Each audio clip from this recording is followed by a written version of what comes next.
Hello guys, this is Korah here, and welcome back to my channel.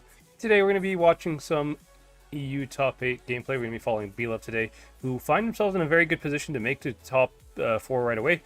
Of course, if you finish in the top 2 in this round robin, you're going to be straight to the top 4 stage, and you won't have to play a second stage. BLOVE here, they're pretty close to doing that. They need to win, I believe, 1 or 2 more games, and they should be guaranteed to be in top 4. So very good games here. They're going to fight AQVA as well, which is also in a very similar position, AQVA as well.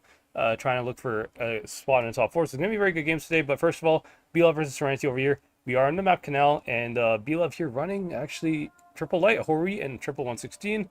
Whereas SNTY is running a pretty similar lineup, except they're using a fourth 116. So it should be kind of interesting to see what the light tanks are up to here. BLOVE does have the 907, which is a very interesting pick. I don't know why they would pick a 907. I mean, in my opinion, a T100 does everything a 907 does, just a bit better. But maybe they're picking the 907 for just that a little bit of turret armor. Maybe there's somewhere good where it can play. I'm just curious to see what their strat is. Now, BLOVE looking like they're playing very aggressive on bridges here. Are they trying to kill C? They might be trying to kill C here. This is going to be a kill C strat, I think. Whoever's capping C might be in a lot of pain here. See how is this going to go here? I mean, oh, light tank spotted. Light tanks are going to get absolutely nuked. Ooh, that's okay. They're very lucky not to get nuked any harder, but they're kind of, oh, psychopath as well gets nuked. Oh my god, both light tanks from any teams taking a lot of damage here in the first second of the game, but SNTY somehow coming up on top with that trade. I don't know how they won that trade.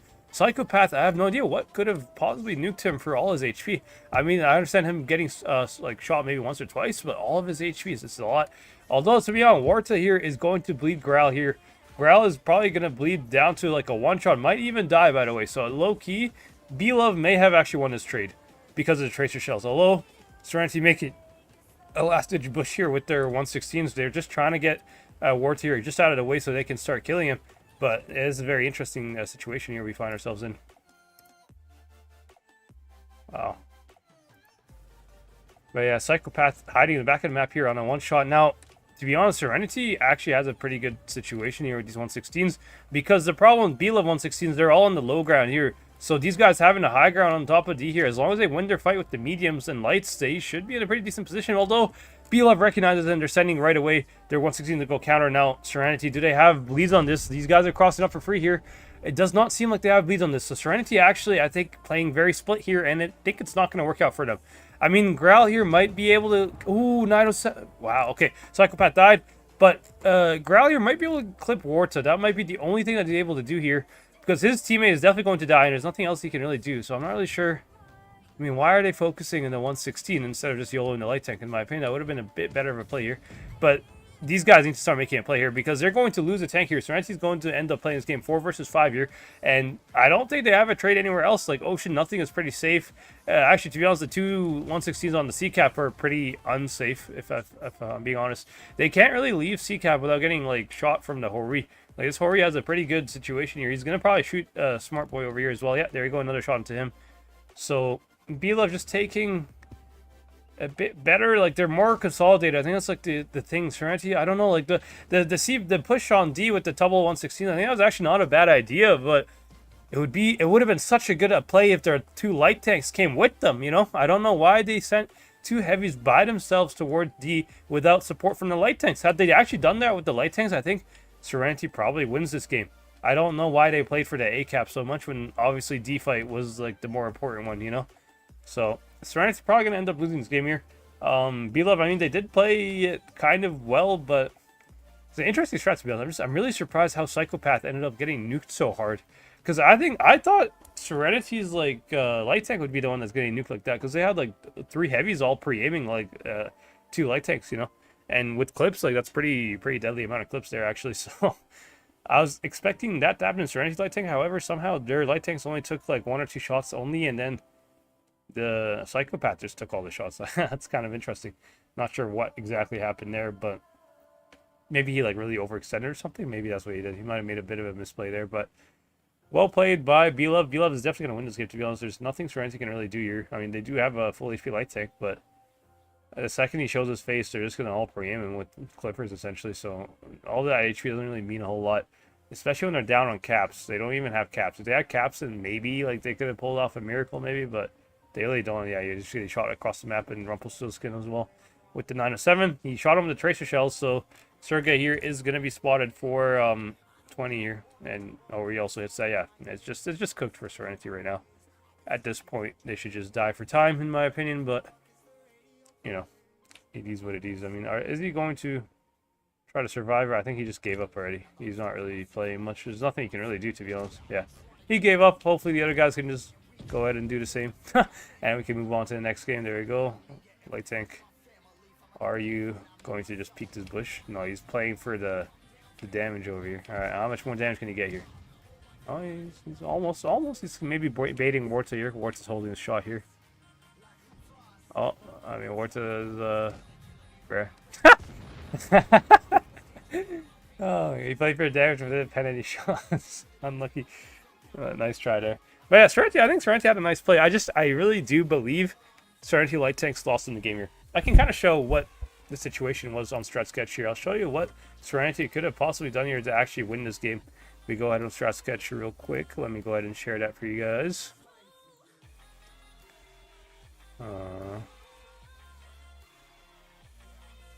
There we go.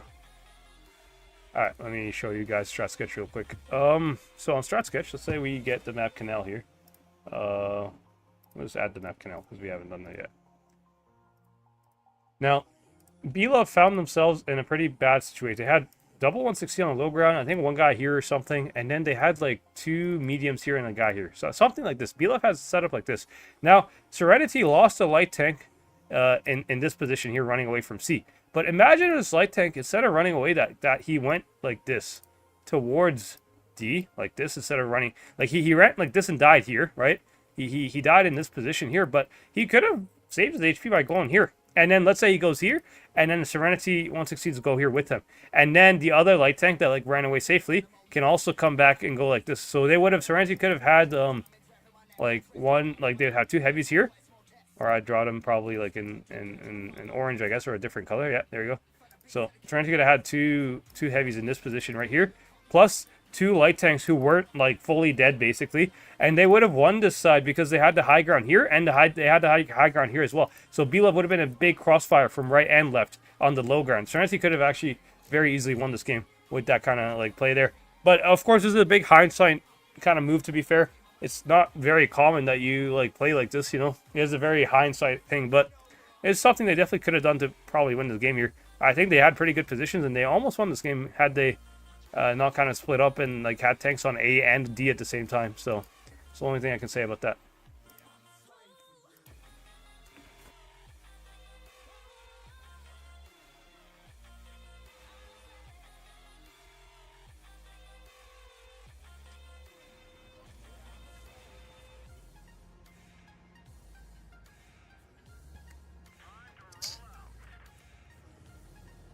Alrighty, so we find ourselves on the other spawn here.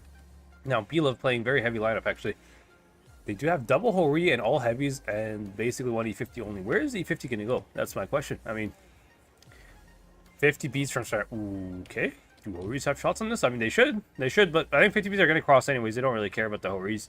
They'll take the 1 or 2 shots and just cross the corner. Now, I think Serenity is actually in a pretty decent situation. It's a very similar situation as last game where they have both high grounds and BLOVE is stuck in a ditch essentially. Now, if Serenity can kind of like kill Psychopath here, Psychopath is very isolated. We know what Serenity should dive down here, kill Ocean Nothing and Psychopath. Psychopath is a free kill here. Horis as well could even cross for this. Like Serenity just needs to get into the brawl here. They have double 50 Bs that, yeah, one of them got nuked, but it's fine. Like they have the HP to win this. They need to be killing Ocean Nothing instead of focusing on his mid fight, in my opinion. Because Serenity, the longer they wait, the more time they give Psychopath here to be useful. Psychopath is definitely a free kill, and same with Ocean Nothing as well. They just dive down on him. I mean, Serenity, what are they looking at here? What are we looking at here? Yeah, actually, maybe they do have a kill income. I don't know if this is a good play though. I feel like they're not going to be able to kill him. Like they might nuke him, but he's still going to be alive. Whereas if they committed to Ocean Nothing here, Ocean Nothing would have died. Like I don't know if Serenity is a good play here. I think it's just going to be a traded kill. 60 does get the kill actually, so it's actually a kill, which is good. Now, Horis can one of them kill Psychopath, because Psychopath definitely needs to die here, and somebody needs to help with Ocean Nothing, and Ocean Nothing needs to die next here. Nice shots, nice shots, nice shots. Can the 60 get away safely, or is he going to have to die up here? Nice shot for the 60 on Rumpelstiltskin. I think 60 could actually reverse out and survive, which is huge. Now, Growl here, he's really overextending for this kill on Ocean Nothing. If he gets it, it's worth it, to be honest. I think it's like worth it overextension now. Second 50B. Ooh, what's going on here? I'm really curious to see what's going on here. 50B, 50B is just circling the Hori. This actually might be such a good play from the 50B here. Such a good play, I think, from Safe Allah here. Very nice play. He is distracting the Hori, and he's safe while he's doing it. Hori's forced to look at him, and he's not able to farm off these guys here. So SNTY, I think, with a very good play here. They should win this game. They played this game very, very well. I think, though, I mean, this E50's really caught out, really. SNTY should be able to kill him now. 50B, can he dump a cliff into this Hori and just get safe again? That's all he needs to do here. I mean, both 50Bs are technically one-shots for the Hori, so this guy just needs to stay alive. Now, SNTY should be killing the E50. Yeah, there we go. Nicely played, yeah. SNTY will definitely win this game. Well played by SNTY, I think. I think they did a really good play there. Now, of course, 50Bs, they won and got nuked crossing the A, but I think that was worth it. They had A control. And BLOVE, I think the mistake of BLOVE here is they ran a lineup where they don't have any, like, light tanks that are able to cross the A here. I mean, to be honest, even if they did have light tanks crossing the A, I think 50Bs just kind of counter light tanks because they just have a 4-shot clip ready for any light tank going there. But I mean, to be honest, actually, I'll kind of show you the problem with BLOVE strat here. I think BLOVE had an okay setup. They reacted somewhat well, actually, in the middle of the game there. But the only problem with BLOVE setup is that they had Psychopath, who was on the wrong side, who could not escape. There's nowhere for him to go. Now, let me go ahead and play for you guys and show you on Strat Sketch what BLOVE could have done here to win this game. BLOVE, to win this game, what they could have done is... Let me go ahead and open the Strat Sketch again here. So, we open up the Strat Sketch. Also, let me make sure I'm ready in game. All right, there we go. Okay. So, on Strat Sketch here, let's go ahead and erase all this stuff. This is all from the old game. Now, BLOVE had this kind of strat. They had 3 heavies going down towards Encounter. Then they had Psychopath all the way here. Now, these 3 heavies, once they realized that, like, they're going to lose the A crossing, like, they you know, once they saw the 2 SNTY 50Bs come to this spot here, they all started cutting in, right? This is a good play. They started cutting in, and then the E50 from them started coming from behind. The problem with this, though, is that this guy cannot cut in like this. He cannot escape. So basically, BLOVE strat is straight off the bat sacrificing this guy in case they lose A control. Now, had they had this guy maybe a little bit closer, like, to this rock or something, they could have had him where he actually went over top of mid like this and then, like, escaped with the rest of these guys. Now, if all 4 of them escape and BLOVE doesn't have a trade to kill here, they could have focused all their attention on this mid fight, and this Hori would be just focusing on the mid fight as well. That would have probably went a little bit better for BLOVE, in my opinion, than what they did. But they did kind of try to react well, but I think SNTY just played it better, and then they just played it well. SNTY had a good setup, and they played the lineup very well here. So, very nicely played. GG's to SNTY. They are 1 game up, so it's tied 1-1 right now. Next map is on Yukon here. Now, SNTY, honestly, I think SNTY doesn't have a chance to actually make the top 4 stage anymore. At the moment, they are fighting for, I think, the top, like the top 6, you know. If they can get top 6, they still have a chance to make top 4. But they don't actually, I think they have like 0 points at the moment. I don't think they actually have a chance to make it straight to the top 4 stage anymore. There's no chance for them to be first place. But SNTY here putting up a good fight, and now we are on the map Yukon. Let me go ahead and get rid of the Strat Sketch so you guys can see the map Yukon. There we go. Alrighty, so both teams are running, I mean, BLOVE running basically all 116s, SNTY running double Hori and 116. Okay, I mean, Yukon is a map that Hori doesn't really do well on, in my opinion. I mean, it's a very brawly map, and I mean, I don't know. Just by lineup, I like BLOVE lineup a whole lot more than SNTY lineup. Again, SNTY, I talked about them previously when I was streaming them yesterday, I think, or the day before. I think they just physically don't have that much, like, 116s, so they're using Horis to kind of make up for that. But in my opinion, like, Horis are just very bad, like, when you have to run 2 of them. Because basically, SNTY in any kind of brawl, like, if they have to push something, they're on a severe disadvantage the second they have to push in with double Hori. Whereas BLOVE is very flexible lineup. They have just the only weak tank they have is the light tank, which, by the way, outspots the E50, so SNTY taking the E50 doesn't really do a whole lot for them. He's not the light tank will outspot them anyways, but SNTY's kind of like at a huge disadvantage just by pushing potential. They have an E50, double Horis, and only 4 tanks that can actually push, whereas BLOVE has 6. So BLOVE here, who has the cap lead? BLOVE has the cap lead. Now SNTY's gonna have to push BLOVE again. I honestly, like, I feel like as long as nothing like crazy mistake happens for BLOVE should win this game just by lineup, in my opinion. Like, I mean, SNTY here, okay, they have a nice hold position. They have double Hori, like, pre-aiming it, but BLOVE is under no obligation to push them if they just hold the C cap. I mean, SNTY's going to have to get into C at some point. And guess what? BLOVE has all, what, 6? No, that's 5 of their 116s all ready to pre-aim C here. classical Rumpelstiltskin. They're pretty close to sea. All it takes is just like a few meter drive, and they can cover ocean nothing if they end up pushing sea here. So, in my opinion, BLOVE has a huge advantage in this situation. They really do. Where's the last 116 from BLOVE actually? Where did he go? Is he in the corner? Ah, he's here. Lavrushka. Is that Lavrushka, I think? I think that's how you say it. Lavrushka over here. He is near the edge. I mean, yeah. Serenity can't really repush D, to be honest. I mean, they could, but it's going to take them forever to repush D, and I mean, BLOVE is just going to get triple cap, basically, if they do that, but I think BLOVE's going to win this game easily. I think there's nothing Serenity can really do right now with the lineup they have, especially because they don't have the cap lead. Like, that's the problem. If you're running double Hori and an E50, you better make sure you get the cap lead, because you sure as hell are not going to be able to do anything being aggressive with that lineup, you know? Especially when BLOVE is running so much heavies, but they didn't get the cap lead, and they're kind of find themselves in this predicament, which is not very good for them. But let's see what they're able to do. I mean, like I said, I'm gonna really spectate the C cap here because I'm pretty sure the big brawl is gonna happen on C cap at some point. 100% sure about it. So we're just gonna chill up here. I mean, the Serenity, yeah, they're gonna AFK here, but like you know, as the timer gets closer, they're gonna have to inch their way towards C here. Now, BLOVE is trying to be proactive here. It seems like they know Serenity's going to have to make a move on C, so they're stacking towards D here. I mean, they could catch this Hori off guard. Actually, Growl here could be caught completely off guard. This guy could be a free kill. Same with the 116. Oh, this is a bad timing for you, buddy. Although Psychopath does miss a shot there. Bit unfortunate. Now, Hori wasted reactive. Hori wasted reactive. That's a huge deal. This Hori is going to be deleted. This is a mistake. He's healthy right now. He's safe right now, but the second reactive cut runs out, all three of these 116s are going to drive past Growl here and focus him. They're going to focus, I don't know how to say his name, but the Hori, basically. He's definitely going to die here. And you can see right away, Psychopath is ignoring Dima. He's going straight for this guy here. Both Hori's getting focused. I mean, this guy's going to die. Same with the second Hori, to be honest. Nobody's even trying to shoot the heavy tank here. They are going after the Horis, which is the right play. Horis, like I said, are very easy to kill. And Warta here playing for the E51v1. This is going to be actually very, very big 1v1 here. Can Warta get the clear on the C50? I think he might be able to, actually. Nice shot there. Warta, E50 did use his reactive, which is a bit of a mistake. I think he should have saved his reactive for more of a face hug. Now, Warta, all he has to do is just run away from his E50 until his reactive runs out. And Warta actually has a DPM advantage versus him. He is, although, running away from the E50. I mean, Warta's giving up on the E51. He doesn't care about winning that. He's trying to help the heavies here. And to be honest, he can afford to do that because the heavies are actually winning this game pretty easily here for them. Again, just BLOVE, just with the better brawling lineup. Like I said, I mean, these Horis instantly died. Both of them instantly died. And, you know, like, if they were 116s, I'm pretty sure that BLOVE would have had a much harder time to win this game. So, well played, BLOVE. But, again, like, Serenity, I don't know.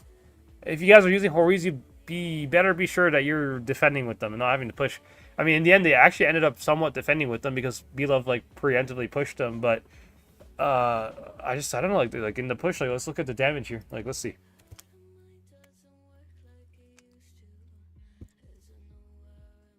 Hori did 800 essentially, or 900, I guess. One of them did. The other one did 1700. I mean, damage-wise, it's not that bad, to be honest, because they both, I mean, this one, at least on the third place one, didn't do horrible damage, but the problem is just how fast he dies. Like, it's just about, like, the Hori has good DPM. It's going to do good damage before it dies, as long as you pen your shots, of course, but it just doesn't matter if you die so quick, you know? Like this meta is really about kill shots are very important. Like, whoever has a gun advantage is very crucial, because if you think about it, at 116 with a full clip, if he's like 600 HP or something, even as long as he's alive, he still has a full clip. That full clip is like very deadly, you know.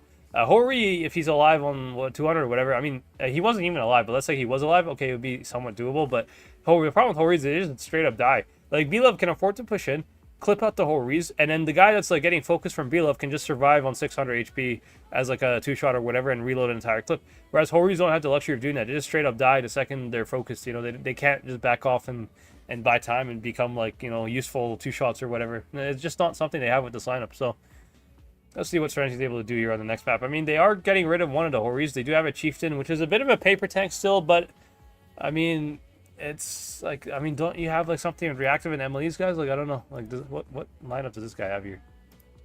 I mean, they're using Chieftains. I really don't think Chieftains are that useful. Does this guy at least have an Emily?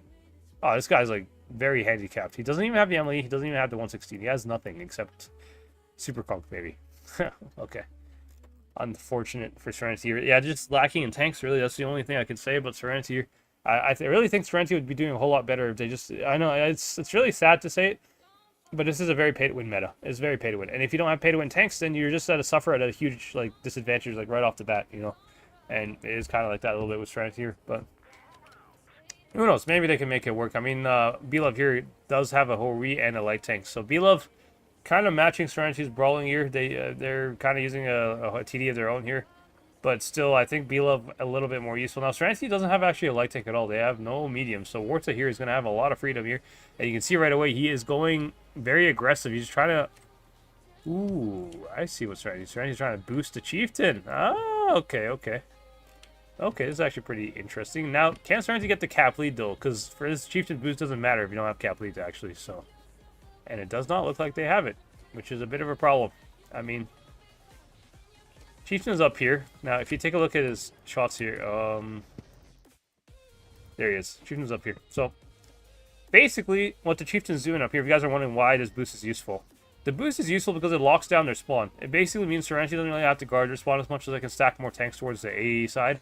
Although this might not matter because Dima here is dying very early. Boy, Serenity at a big disadvantage here. I don't think they're going to win this. I mean, Dima is going to die. This boost on the Chieftains already spotted. Warta spotted that boost, by the way. so BLOVE is going to know to avoid that boost, and like they're just going to push A at this point. Growl Vadim here should be the next focus if BLOVE are smart here. They should be trying to kill like the A cap here instead of their spawn. Like Safe Allah is not killable. They should not be going for him. It's a mistake. It's a mistake. I said it's a mistake for them to go for him. BLOVE kind of, that's a big mistake there from BLOVE. They lost the tank because of it, but I think they can still recover. I mean, now they're realizing it. Now they're going towards A here. They should be pushing towards A to avoid the boost here. And Psychopath here just doing his job to try to stay alive. But yeah, I think BLOVE should still win this game. They do have like 2 guaranteed kills here. Rumpelstiltskin with the entire clip on Vadim. Vadim's going to die like in very soon here. And so is a Smart Boy as well. Very soon going to die too. But, I mean, Serenity actually trading not too badly, to be fair. But I think they're just, it's by kills. By kills, BLOVE's going to win this game by kills, to be honest. And they have a light tank, by the way. You can just hunt down Safe Allah here. The light tank does bounce him. Big bounce there on the light tank. Can he get the clear, though? Or is he just focusing somebody else? Okay. Yeah, he's playing somebody else. I don't really know why he's not going for the one-shot, though. This guy, like, if he kills this guy, it's a lot more impact here. He's just going to, like, offer himself up here. Just taking free damage, this light tank. Low-key, BLOVE might be throwing this, guys. I don't know what this light tank is doing here. And now if Safe Allah can get a big shot here. Can he get a big shot to kill him? He does not, unfortunate. I mean, he almost had it, actually. But, okay, Chieftain kills. I mean, wow. Serenity might still win this, guys. Serenity might still win this. Hori, can he survive a shot here? He does not survive a shot, but, I mean, this Type 5 is very, very healthy, and this Chieftain can come in and maybe get the kill here. It would be so, so important for him. He's going to get the kill. There you go. Oh, Hori misses! Hori misses a Type 5. That's actually, that's huge. But Serenity, BLOVE has quadruple cap here. But if this guy can just focus out the Hori, he has reactive. But he can still kill the Hori, I think, if he can kill him in a 1v1. And he just needs to avoid the 116 here. I mean, can he HE the Hori's lower plate here? If he can, maybe it's doable. Although, I don't know. I think it's actually a bad focus fire. He should have went for the 116 in my opinion. Actually, this Hori is not really the main tank here. Can he fail HE's it? But I think this 116 is going to be able to get the kill here. Can he get the kill? Nice. Now, Rumpelstiltskin should still win this game in my opinion. I mean, he can't die, to be honest. It's very hard for him. He's just going to get the kill. And yeah. Very, I mean, Serenity, nice try to fight back, to be fair, but I have to say, BLOVE gave them the chance to come back from this a little bit. BLOVE, I mean, they did win by a quadruple cap, so they didn't really give them the chance, but that play in the middle of the C cap there with the 2 116s from BLOVE was a horrible play. The second they got the info that the guy is boosted, why did they go into the, like, they're giving the Chieftain shots when, like, Lavrushka here did only 1 shot. I don't know which tank that was, but whatever BLOVE tank that was that, like, YOLO'd into C cap there, that guy definitely gave them tried to give Serenity a way to come back from this game, because Serenity really should have no business winning this game at all. I mean, BLOVE basically got the free kill on C-Cap, and they had full info on Serenity setup very early into the game here. So had they been a bit more aware and maybe a bit more sharp, they should have like went away from those guys on their spawn, of course, and going for the A-cap, which is what they did eventually, but they lost the tank for it, so they kind of gave BLOVE a bit of a trade there. I mean, again, BLOVE killed the tank on C, and they gave that tank right back, essentially, right back to Serenity, so they made it a 6v6 still. However, BLOVE still wins this game, to be honest, because they just had that extra kill on A-cap. I think Safe Allah as well, kind of misplayed that as well, guys. There was, I'll show you on Stress Sketch as well. Safe Allah actually had a very crucial moment there where he could have changed the outcome of this game. If you go ahead on Yukon, where is Yukon? Let me open up Yukon real quick on the Strat Sketch. I'll show you real quick right before we go into the next game here. But Safe Allah, you can't really blame him too much, but he could have loaded 2 shells there. There's on the light tank. Had he been able to kill the light tank there, Safe Allah, I think, was in this position here. Let me draw it. He was higher. Safe Allah was here, and BLOVE light tank was here. Now, Safe Allah, instead of like reloading his 2 shots and dumping the 2 shots into the light tank, he shot the light tank as a single shot. He only needed to wait like 2 more seconds, to be honest, and he would have had like the second shot loaded. Had he loaded 2 into his light tank would have died. Safe Allah would have survived, and actually SNTY might have won this game had he survived, in my opinion. It's very close margins, I have to say, but you know, it's a nice try, I guess, from SNTY to come back from a big disadvantage, to be fair. But you know, yeah, BLOVE just in the end had better positions and that, yeah, very small margins to win this game here. So moving on to New Bay here. Now, BLOVE running a double Hori on New Bay. Actually, very interesting pick for double Hori. I don't really know why you would use double Hori on this map. I mean, SNTY also has double Hori. So, SNTY, this is like the first game where they're not completely shooting themselves in the foot here with the lineup, because like the enemy lineup also is very same here. So, I think SNTY has a real chance to win this here. If they play well, they should be able to capitalize on this. They also do have the bit of a better spawn than BLOVE does. BLOVE does not really have a good spawn for this map. New Bay is kind of like an unbalanced map, to be fair.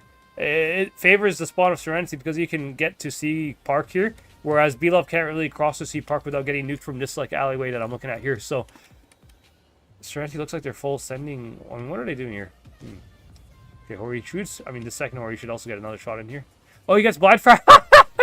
Oh my god, so funny. Okay, SNTY just going for a full brawl lineup here, which actually might work out for them. These double Horis from BLOVE are going to be very easy targets here, especially for a bunch of clippers, which is what's going on here. Now, they do have Lavrushka here kind of covering him, to be honest, though. I mean, I think BLOVE could hold this out for a little bit here, but I think in the long run, they're not going to be able to win this trade here.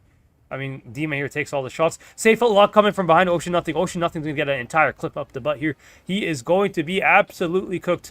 Can they focus Ocean Nothing here, SNTY? He's going to die very quick if they can focus him. It's going to be very important damage. You can see what I said. Both Horis died instantly, and the guy that took all the shots for SNTY, which is Smart Boy over here, just hiding behind the crate, and he's going to survive. I think SNTY has a very good chance to win this game here. Now, 60 TP, can he just survive here? He is going to be focused by Psychopath. 60 TP just needs to survive a little bit here, and SNTY just needs to kill Lavrushka here pretty quick here. I think once they kill Lavrushka, they should start going towards the 60 TP, trying to help him with Warta. However, I mean, it's a close game, very close margins. BLOVE has good holding positions with incoming and Rumpelstiltskin here. They have very good holding positions here. SNTY kind of is forced to ignore them and try to commit to this fight here. This fight's very important. Can SNTY realize that these guys are not killable and start going towards the mid here? I don't actually know. I think BLOVE has a very good crossfire here. I mean, SNTY has advantage by guns at the moment, but BLOVE has so much more HP than they do. Although, maybe SNTY can make this back up here. Safe Allah can escape, and Smart Boy can come from the right side here. Psychopath and Warta could be kills. Nice shot into Warta. Huge shot from the Hori here. Now, Smart Boy just needs to go in and get the kill on the Warta. He needs to kind of block Psychopath as well if he can save Safe Allah, although I think he should just let Safe Allah die. Safe Allah's going to die anyway. Safe Allah's going to get flanked from behind here. Nice kill with the Horis. I mean, it is a very, very close game here. 3v3, 3v3. But SNTY does have double Horis, whereas BLOVE has a bunch of 116s, although Horis at the end of the game here might actually be pretty useful because they have higher DPM on 116s here. Growl here with a full nice shot there into incoming. Huge shot. I think, honestly, SNTY could win this game, guys. SNTY has a chance to win this. Especially if Smart Boy can, like, put a couple shots out to incoming here. Can incoming die? If he can get the kill on incoming, it's huge. Huge kill there. Huge kill. Psychopaths, they got to focus him next. I think SNTY will win this game, guys. SNTY's doing a very good job here. Very well played by SNTY. They do get the kill, and it is a 2v1, but the Hori is so healthy, and Smart Boy is also not really a one-shot, especially if you use it reactive. But this Hori should be able to just win the 1v1 here with Rumpelstiltskin. Smart Boy just needs to survive, which is, I think, is what he's doing. He's hiding behind the corpse here. And, yeah, very well played by SNTY. I have to say, GG's. SNTY, you can see, like, they play really well when they're not handicapped by their lineup. And to be honest, BLOVE kind of giving them, like, a bit of a handicap there by running double Horis, you know. They made it, like, an equal fight. Where, in my opinion, again, it just ran all heavies. Like, well, heavies. You saw what happened to the BLOVE Horis, you know? It's the same thing I've been talking about the entire time. The second the BLOVE Horis got YOLO, they died so quick. The reason SNTY won this game is because their Horis survived and BLOVE Horis did not. That's the only reason why SNTY won this game. both Hori's, you can see they died right here. And well played by Serenity. Hori's like staying alive until the end there, where they can actually use that high DPM. They played that really well. Serenity, very well played. They are, you know, fighting back here versus BLOVE. 3-2 right now for BLOVE. But Serenity, I mean, if BLOVE continues taking lineups that doesn't like give them a huge advantage over Serenity's lineup, I think Serenity has a chance to actually win this set. I mean, they're playing pretty well right now. So well played, Serenity. They do need to win 2 more games in a row here. They can't afford to make any mistakes. They are on match point still. So there's nothing too easy for them to come back from here. However, again, BLOVE making their lives a little bit easier there for Serenity by running double Horis again. So Serenity here having an equal footing versus BLOVE. I'm very interested to see how this game goes here. It looks like Serenity is trying to use a very similar lineup as they did last game. BLOVE are using 5-1-16 and double Hori. I mean, the 60 TP pick is kind of, actually, I kind of want to see how did that 60 TP even do? Because, in my opinion, 60 TP is not really good in this meta, but, like, how did he do in this 60 TP with this? Yeah, he did one shot and died. Yeah, I don't know if 60 TP is a good pick here. I think Serenity, if they run something a bit more reactive, like MLE even, would be better than a 60 TP. They should be, yeah, I don't know. I don't like this pick from 60 TP on Serenity. I mean, they are running it again here, and maybe they can make it work, but it's hard. The 60 TP has the same problem as a Hori kind of. Just any tank that doesn't have reactive just gets singled out and killed immediately. And that's kind of what happened to the 60 TP on Serenity. I mean, I'm pretty sure this guy's a reactive tank. Serenity wins this game a lot more comfortably than they did, you know, than they actually did. 60 TP, again, like, basically what happened to the BLOVE Horis is essentially what happened to 60 TP from Serenity. And Serenity actually, like, you know, they lost their 60 TP so early on, almost the same time they lost the Horis, so it's basically dies at the same time as a Hori because it just doesn't have reactive. So I think you need heavies with reactive. There's no point to really run a heavy without reactive, although, you know, at this point, I don't know. I feel like the 60p, even if it's like a light tank, even would be a bit more useful than the 60. But maybe they have an idea for it. 60p does have very big alpha, so they could be using it as like holding somewhere in like a mid crossing somewhere in the middle of the map. That could be the use for it, as long as he doesn't get focused as early as he did last game. I think that 63 could still be an okay pick. It's like doable. But yeah, Serenity just really need to make sure that guy does not die the same way he did last game. Because last game, I mean, they got a little lucky. They had 2 free Hori kills there early on in the game. Had they not had these kills, I think that 60 TP dying would have like probably cost Serenity the game there. So let's see what Serenity's able to do now. They are sending 60 TP towards the same position. It seems like it. Now Serenity's sending MLE. Where is MLE going? Looks like he's going towards... Is he just going to hide here? I guess he's hiding here. I mean, where's BLOVE going?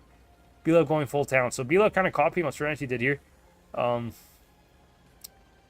Serenity's actually like really stacked up for a B defense here. They have like, oh, okay, they have double tanks crossing the B. Oh, Dima. Why did you waste reactive over 1 shot of damage, bro? That's bad. Okay. I mean, BLOVE, if they want to push in here, they know that Dima has no reactive, so Dima could be an easy target here for BLOVE.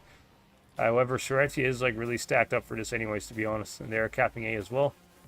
Yeah, BLOVE is going to push this. This is going to be a big B brawl here. I am very curious to see.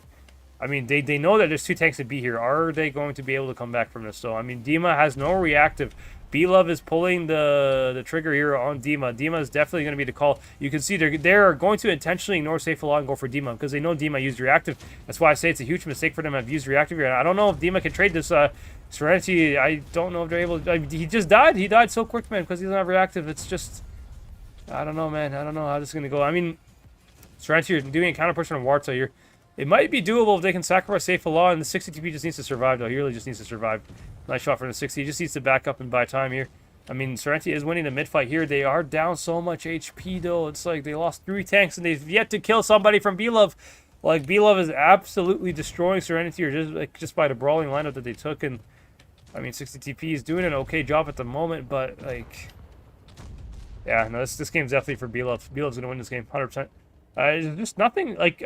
A huge mistake from that 116 to waste reactive. Dima here wasting reactive on B cap basically guarantees his like death certificate. He just signed his own death certificate by playing an aggressive position without reactive. Like, what do you think BLOVE's going to do? Of course they're going to YOLO him.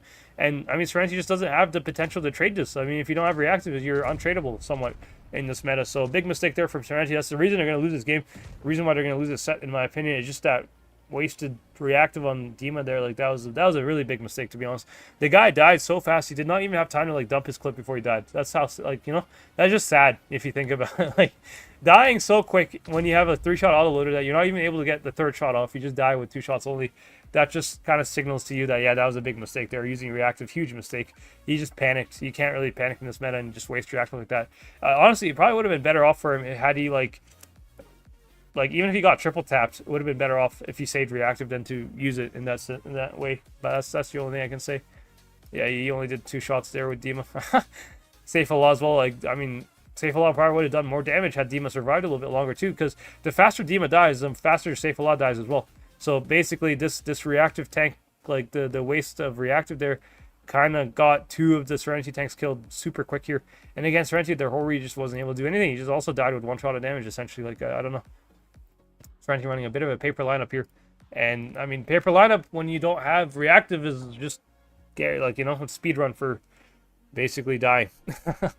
But GG Serenity, I mean, they did kind of show that, like, when BLOVE picked the same lineup that Serenity did, I think Serenity actually did pretty well versus it. But I think Serenity, like, really just suffers this tournament because of their lineup. Now, if you take a look at Serenity's results here, let's take a look at the results so far. I think Serenity is like 0 and 5 at the moment. So Serenity just not doing well at all. Like they can't really compete with most of these teams. They will be playing the easier teams here. Squad 1 also, I think, has 0 points, I believe. So one of these teams is finally going to get a win on the board here. SWIL as well is also a bit on the lower end of the spectrum here, although SWIL did beat Squad 1. Okay. SWIL with 2 wins here. Okay. Very important game for SWIL to actually win this. SWIL with 2 wins. BPS, how did they do here? BPS, they lost to PC Cat. Okay. So BPS, I mean, BPS, they need to beat SWIL. Like, this pick between BPS and SWIL here, this is a very big game, actually.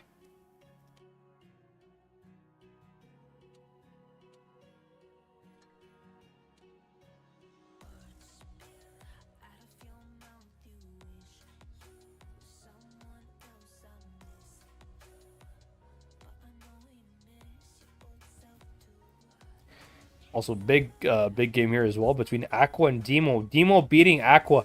Now, AQVA, I was saying earlier, they were in a very good spot to make it directly to the top 4 stage, but AQVA losing to Demo might make their life a little bit harder here. I mean, who else does AQVA has to play here? AQVA has to play Oh, yeah, AQVA has to play BLOVE still. I mean, if AQVA loses to BLOVE, they are going to be tied on points with PC Cat. However, if PC Cat wins the rest of their games here, PC Cat, if PC Cat beats Demo and BLOVE, PC Cat will be ahead of AQVA. So for the top 2 situation here, AQVA kind of losing this game to Demo is actually pretty big for them. Because now they have to fight BLOVE, which is like first place at the moment, actually. So if you take a look at the leaderboard, BLOVE is first place right now with 5 points. AQVA has 4. PC Cat has 4. And, like, yeah, that's the situation with the top 2 there. So big game here between AQVA and BLOVE, and lucky for us, we're the ones streaming it. I'm very excited about this game here. AQVA versus BLOVE is going to be a huge game, actually. This is a very, very big game for, like, the rankings here. Because, again, as you guys know, whoever makes it to top 2 will move on directly to the top 4 stage. And then 3rd, 4th, 5th, and 6th, they're going to have, like, their own, like, double elimination between those 4 teams. And only the top 2 teams from that set will join the top 4.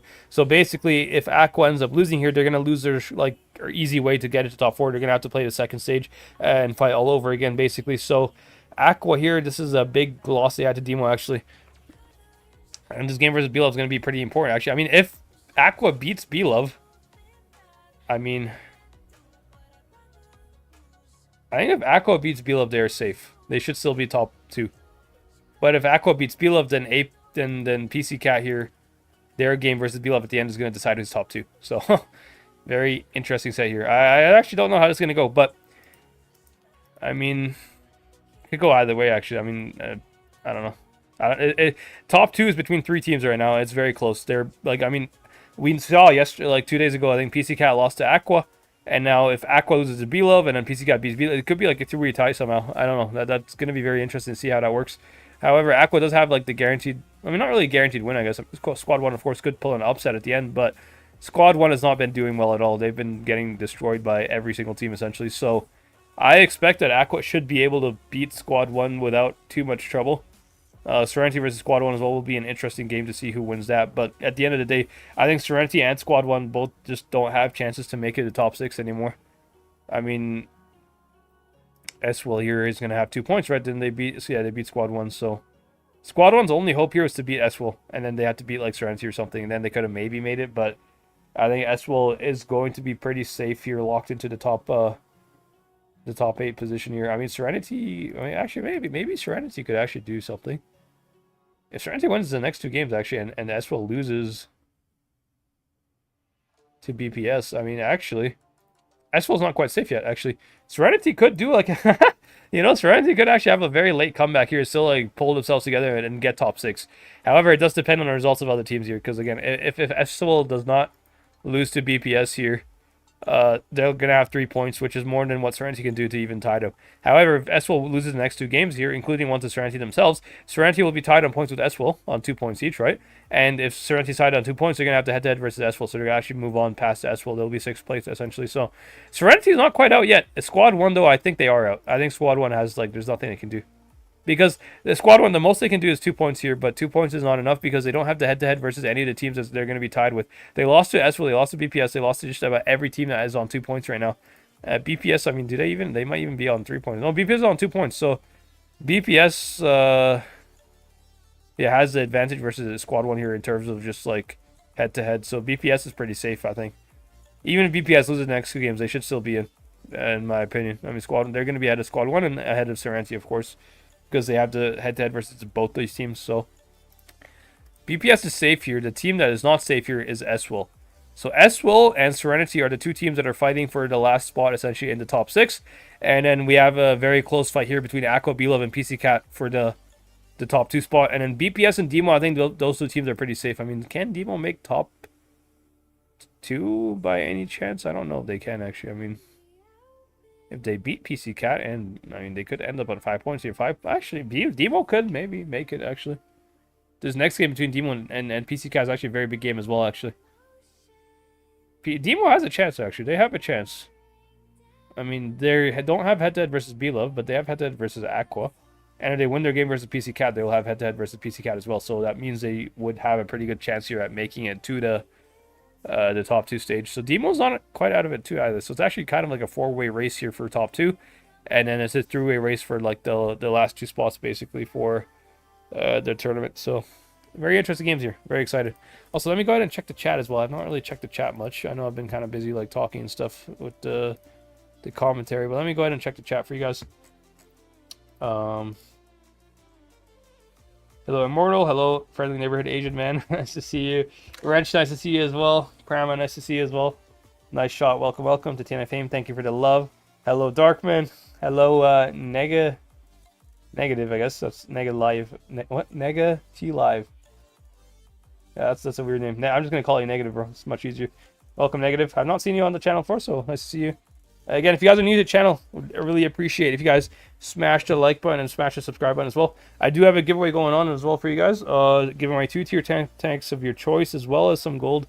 I did extend the giveaway actually because I figured I was going to commentate for you guys. So figured it would be an opportunity for a lot of new viewers to have a chance to win as well to enter the giveaway. I do have the video linked in my description if you guys want to do that. And I also have my Discord linked in the description as well if you want to join that as well. But overall, a lot of good games going on here. Now, Top Gun with a question here. He says, "Hi guys, do you need players in your clan? I have a lot of experience in tournaments like this. Played for more than 8 years. Give me a chance and I'll prove to you that I'm worth it." I mean, maybe, yeah. Of course, every clan is going to be looking for tryouts for the upcoming season. However, the next season, I don't know if it's going to be on Reforged or it probably will be on Reforged. I highly doubt there's going to be another season in Blitz. So pretty sure that Reforged is going to be next one here. So most teams will probably take a bit of a break until Reforged drops and then they'll do tryouts and stuff like that for when that happens. But yeah, I'm pretty sure you could definitely message like clan leaders, yeah, and be easily able to get a tryout if you have the experience, of course. Hello, Team FA. Welcome, welcome. Hello, Salik. Hello, Helmi. Hello, Maurice. Nice to see all of you guys. And then let's see what Darkman's in. If AQVA beat BLOVE, they go top 4. PCCat out because AQVA beat PCCat. Yeah, but yeah, if AQVA beats BLOVE, yeah, AQVA should be pretty safe in top 2 here. But that means PCCat versus BLOVE is going to be a big game because whoever wins between PCCat and BLOVE on the final day here is going to be securing top 4 for the top 2 essentially. So AQVA is not like AQVA. This next game between AQVA and BLOVE is a very big game actually as well. But anyways, we do have a bit of a break here, so let me go ahead and get some pub games in for you guys as well. Also, I believe I actually do have an ability to give away some battle containers, I guess, and stuff like that. Maybe battle passes even. I'm not even sure. But if you guys want to join giveaway, just type in your name in the live chat. Type your username and stuff like that in the live chat, and just make sure you're subscribed. And yeah, I'll make sure you guys get your rewards. I'll check with Wargaming again, see if I'm allowed to give away stuff like that. But of course, I want to give away as much as I possibly can for you guys. So if you guys are watching, make sure you just type in your name with your username and your user ID as well. It's easy to do it in game. All you got to do here, I'll just like show you guys. All you got to do, go to your profile. You see this like copy paste here. It says copy nickname and user ID, and just paste that in my YouTube live chat. I'll gladly copy or I'll gladly like take entries here. You don't really have to do anything. I'll just pick like 3 random winners, I guess, if I have, or whatever random winners that I have, and give away some free stuff to you guys. But yeah, would appreciate you guys subscribe and smash the like button as well if you haven't already. But yeah, without further ado, let's go into some 116 pub games here. Now, I am actually kind of testing a single shot on 116. I know a lot of people, like I saw some tournament teams kind of using it here and there. They were using it like, you know, as like a DPM gun, essentially. So maybe it's worth it. I'm not actually sure yet. I'm going to try playing around with it in pubs a little bit and see how it goes. But, I mean, from what I can tell, I do prefer the 3-shot gun still, but the single shot could be good still. We'll see.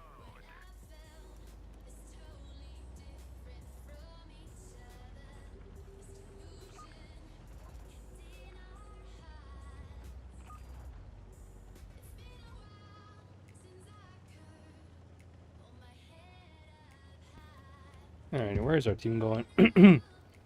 Alright, we have E50 going on the flank here, so I'm a little bit scared of being aggressive on C. Yeah, I have a feeling this guy's going to peek. Kron got kind of nuked there.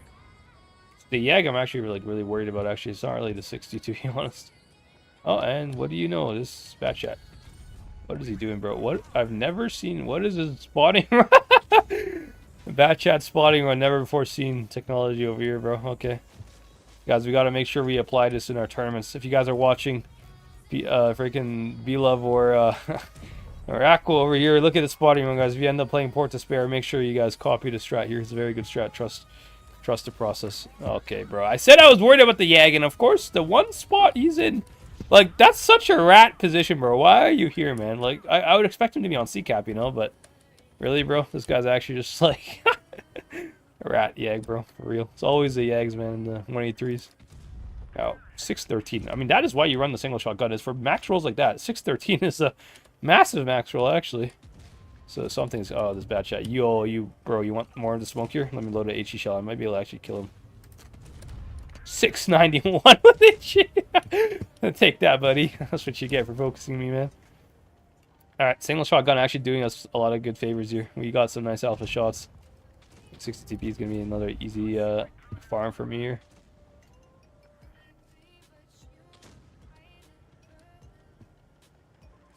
I think if I can get behind this chieftain, I can actually start HEing him. Yeah, don't look at me, bro. Let me get the HE. Give me that booty. There you go. Okay, I'm 100% blaming that. Okay, I'm blaming the ping. It's not my skill issue. I promise it's not my skill issue.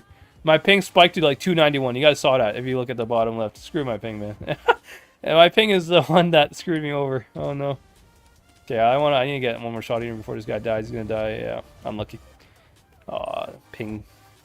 Amazing 291 ping spikes, man. Love to see it, guys.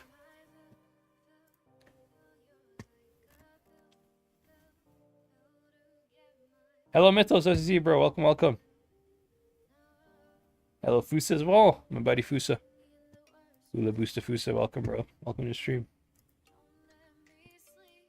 So let's see. Is all the games decided? I think every game was decided, actually. I'm kind of curious to see how this Challengers set is going here as well, because I think Challengers plays on the same day as well as today. How are they doing? So Bobbers plays I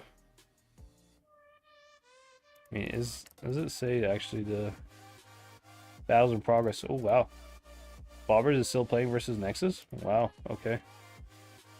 So lower bracket game here between these two teams. I did spectate actually like Challengers yesterday. I mean, Challenge was actually pretty interesting, but I in my opinion, like my prediction for Challenger's tournament here is that Desert's gonna win. Desert is like the only team in Challengers that has like enough 116s to actually like compete. They have like 6 116s or something like that. Every other team in Challengers is kind of in the same situation as like Serenity, where they're just kind of like having to use like Ho-Rees or like some other like tank to like make up for the fact that they don't have 116s. And I think 116 are just too strong at the moment. It's just such a strong pay-to-win tank. So basically, if you don't have enough 116s, you're essentially at a big disadvantage. And so I think Desert's just gonna win this tournament just by the fact purely that they have more 116s than their enemies. Alrighty, let's see where we're going here. I mean, we can go towards the heavy side here. If you have a mouse coming up with us, I mean, enemy team does have 2 mediums, but they don't really have that much heavies. They only have an Object 260 and a Kron, both of which we can easily outbrawl here with reactive armor. So, not too scared of any heavy tank actually today. I mean, to be honest, there's no heavy tank that can scare 116. 116 is just so strong at the moment. Like, there's nothing that can actually like really scare you. The only thing you can maybe be scared of is like a Ho-Ri if like he starts farming you from long range distance. But in tournaments, Ho-Ri doesn't really scare you because you just focus him out. But in pub games, it's a little bit different because in pub games, you don't really have like teammates that will all instantly focus a Ho-Ri together, you know? So if a Ho-Ri ends up surviving and just being annoying to you, then he could actually find himself in a pretty... Like, he can kind of counter your tank a little bit because he can just pen you wherever. So, I am spotted. From what, though? I don't know. What am I spotted from, bro? Is there like a light tank on the right side here? What could it possibly... So what is this Ho-Ri do, bro? Alright, Carl.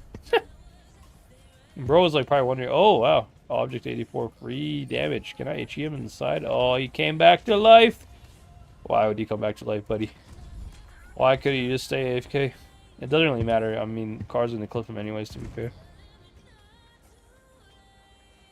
Now, our team is actually not really doing too well here. I need to kind of kill this 260 here because we're losing topside, and I mean, maybe I can shoot topside once or something, but I mean, our Ho-Ri, I don't think he's going to be able to win this topside fight. Unless this minnow... Actually, wait, can we nuke the minnow here? If we can nuke the minnow, actually, might actually work out for him. Fully aimed my shot there. 493, I mean, I don't know if it's going to help the Ho-Ri here. I hope it helps him, but I think he's just going to die anyways. Now, enemy Ho-Ri, though, that's somebody we can definitely focus out. And look how fast this guy's going to die here. There, you got the HE roll just for the extra damage there. Nice.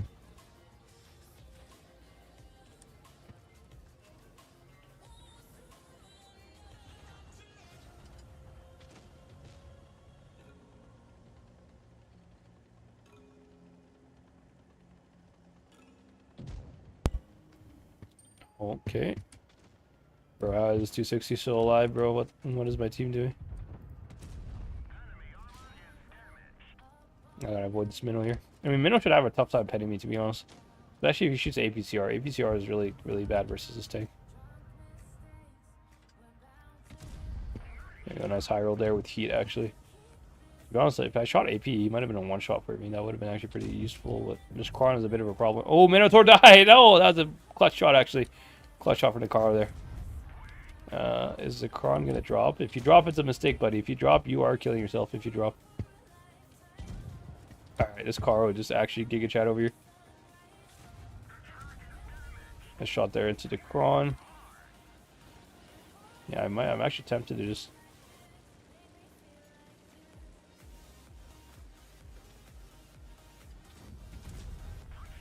Buddy, this is why the Kron just sucks against the 160. It can barely pen me, bro. This guy can barely pen me. Yeah, we're just too good, man. Our pay-to-win wallet is just too strong for this Kron. Bro is defenseless versus our wallet. Nice.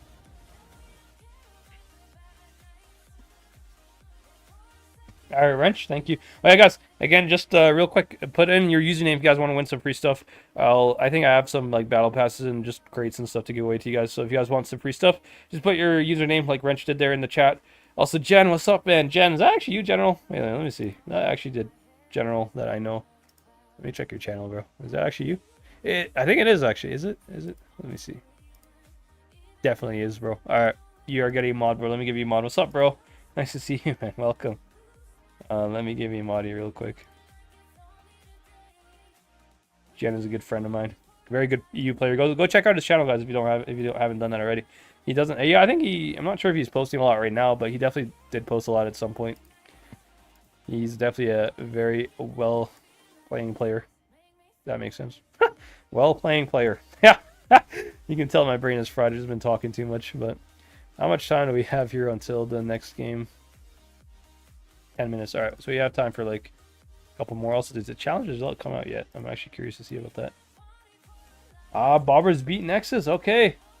Bobbers. All right. They lost to Nexus earlier, actually, yesterday. I watched them lose to Nexus.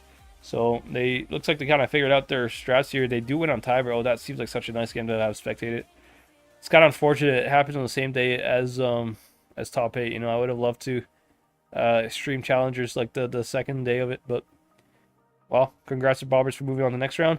So Bobbers versus Desert. Now, can Bobbers, I don't know. I mean, Desert, in my opinion, still has the advantage by lineup, but maybe if Bobbers can kind of outstrap them, maybe it's possible for them to come back from it. We'll see.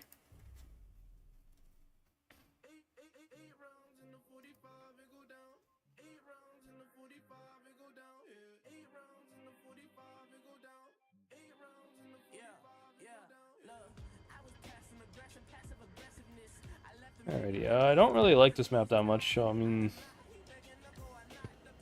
the thing is, the only good thing that that's going on right now for this game at least is that enemy team doesn't really have any good TDs. They have that Polish TD, but that Polish TD is useless as like a sniper TD, so I'm not actually scared of him at all. So they don't really have a 183 or a Yag or anything like that that can actually like shoot me for a lot of damage. So I can actually play very aggressive here in the middle of the map, I think, with this tank. There you go. Do get a nice shot there. I want to angle. I might actually use reactive here. I have a feeling this E5 is going to hit me as well. Oh, buddy, E5. You are not going to win this trade, buddy. What are you doing? What is this E5 doing, bro? Did he just give up? He just straight up gave up. Okay, bro. All right. I don't know why he gave up. I mean, it was a bad peek that you took, but he just gave up and decided he wants to die. All right, bro. I am going to get the free damage on you. So this IS-8 is really being annoying as hell, not going to lie. Yeah, turn around, bro. Shoot the guy behind you. Also, that STP is like back there. I think he can actually pen my turret pretty easily, but he is shooting me for pretty low alpha. I don't know. I mean, this W should have the 1v1 versus him. I don't really want to. I don't really want to peek too much. I did actually take a lot of damage. Oh, there's the STP. He actually kind of hit it. Oh, okay. There's Leo right there. Yeah. The turret traverse on this tank actually like really like kills me half the game's, not gonna lie. Like can this guy back up? I really want a shot into him. Okay, we'll just bounce the back of him because, you know, why not? Yeah, I really want to. Oh, okay, I might actually die here, guys. I might die. I'm probably gonna die. Yep. I don't know, man. I don't. If I was an autoloader this game, it'd be so much better. I'm just gonna run the triple shot. I really don't like the single shot. At least for pubs. Maybe in tournaments it's like somewhat usable, but in pubs, bro, like I'm having to peek so much more with the single shot than I do with the like an autoloader. I just peek once, dump my entire clip, and back off. That would have been such a better trade, I think, than having to like peek one by one like this. I really do think the autoloader is just better in every way. I don't like the single shot at all. Single shot, I mean, some teams use it for tournaments, but I can't seem to enjoy playing it. Like, it's just not fun for me. So we might actually lose this game because of me, to be honest. I definitely, if we lose this game, it's 100% my fault. I definitely like threw the game with the peek that I did there. Although, I mean, we are. Actually, we are. I think we should lose this game, to be honest. This T92 is a very bad spot, and the Batcha has such a good angle on our team here. So I believe we will lose this game, actually. Unless this T92 can get lucky, you can somehow outspot the Batcha. But like Batcha has better camo than the T92, so don't really know how this is gonna go for us.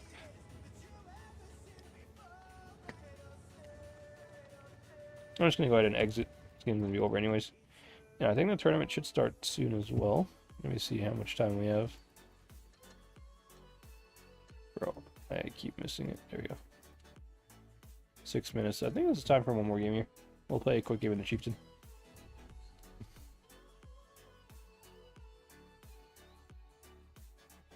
Of course, it's me. Yeah, I know. What's up, Jen? Nice to see you, bro. Alright, DR, thank you for your submission. There's a couple more of you guys, and then I guess whoever first come first serve. I guess if you want to be a part of the giveaway, make sure you enter your username and make sure you subscribe as well. And they'll basically pick random people to win the giveaway. Chieftain on Port Bay. Port Bay is actually not a bad map for us. However, it is a bad map if our mediums are AFK. I mean, we have 2 mediums who are just not moving, and Port Bay relies on having... Oh boy. I don't know. I might have to play this game very passively, to be honest with the Chieftain, because I mean, if the enemy mediums are smart and they take the corner hill over here, we're going to lose this game because our mediums AFK'd essentially, and they're just going to have better positions than we do, so it's a bit of a problem, to be fair. But if the enemy does not come here, maybe, yeah, they do come here. Yeah, I mean...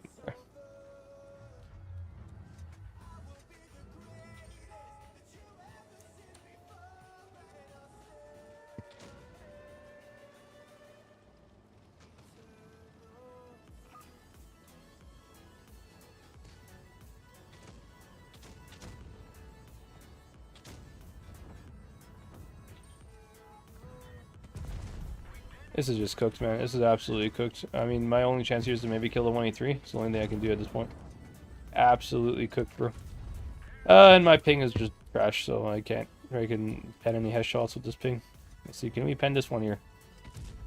There we go. I mean, this is just GG, bro. I already told you. The second we lose corner, we're just cooked. And yeah, well, yeah, it's just GG. I'm just gonna go ahead and get my shot in and just die here. Yeah, come on, kill me, bro. Just kill me.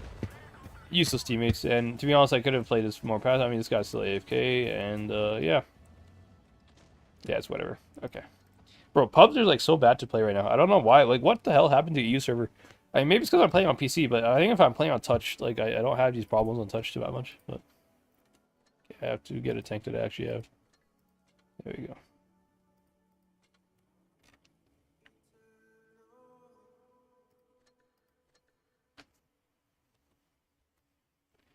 Now let me go ahead and check the maps that are being played here. So we have I think Desert Sand is the first one, of course.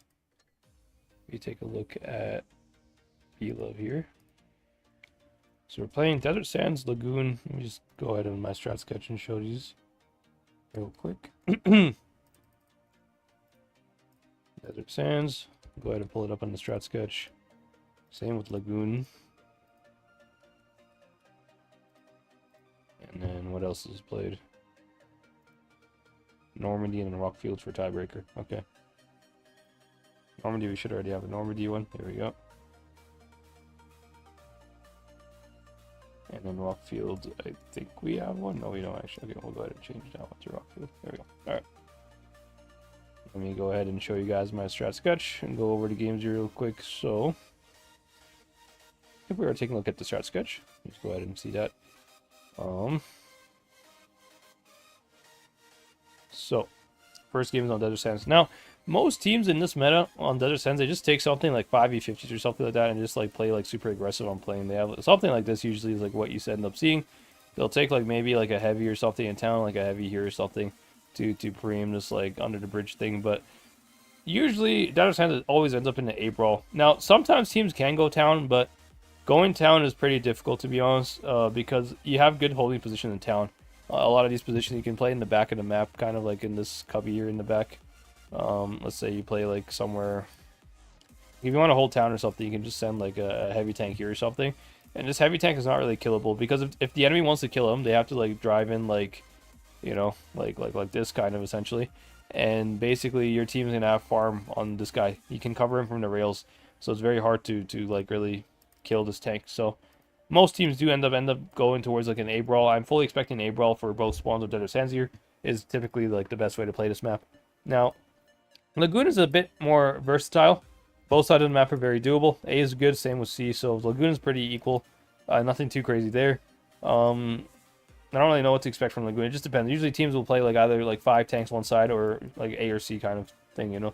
Usually they don't play 2 split. Sometimes they'll leave, if they are playing a split, they like leave a tank in the back here or in the back here, even something like that. And a lot of times they send a light tank to kind of spot this crossing here from both spawns, because you can spot the A crossing. So of course, if you're a heavy tank crossing the A, having a light tank here gives you a lot of info on how many tanks are crossing the A, which you can actually make you like decide whether you push with your C tanks or if you hold with your C tanks and like rotate a tank towards A or something like that. So yeah, a lot of possibilities to do on Lagoon here. Now, when we move on towards Normandy, I mentioned this before already, but this is from like an old setup here. Just ignore the tanks on this lineup here. But Normandy, it's kind of a very campy map. It's hard to push in. The reason it's hard to push in is because you have the situation every single time. You have either You have like 3 tanks spawning low and 4 tanks spawning up, something like that. Usually it's like that. And it's very random. So if you want to be aggressive with 4 tanks, it's hard to like you don't really have an advantage because the enemy team also has 4 tanks spawning up. So Normandy is a very like late game kind of map. It's a map that you have to like really wait until the end of the game to make any kind of moves on. If you make the moves early on in that map, it's just you're kind of at a disadvantage. You can't really push it early on with it. You know, that's the only problem with Normandy a little bit, but. Overall, I think Desert Sands is going to be a pretty interesting map for us to cover here because it's a brawl map, and it's just purely decided by individual skill, to be honest, most of the time. Now, if you take a look at the lineups here for Desert Sands, we have AQVA here with 5 E50s and double heavies, and BLOVE actually going with all heavies, essentially. Let me see, what is BLOVE lineup? I actually didn't fully catch that. Yeah, they have 6 heavies and 1 E50, okay. I mean, BLOVE lineup definitely is going to be more like for retaking plane or something like that. I think that's what they're doing. I don't think they're actually going to push town because, I mean, if AQVA is smart, AQVA should not be sending anything towards town here. So I think BLOVE is going to come full tanks towards A here. Now, actually, if E50 can spot the crossing here, maybe BLOVE might get nuked in the crossing. Can Hills here, like, really play aggressive to spot the heavies crossing here? He might be able to spot, like, the last 116 here, which could get like completely nuked here. AQVA is also pre-aiming with their heavies. Do they get the spots? They don't. Oh, he doesn't. Oh, the Hills here. He went for the A cap instead of spotting and crossing. That I think he should have spotted a crossing. If he spotted the crossing, it's a lot more useful to AQVA than this. But BLOVE looks like they just want to like retake plane here. They're gonna push plane probably with all their heavies in.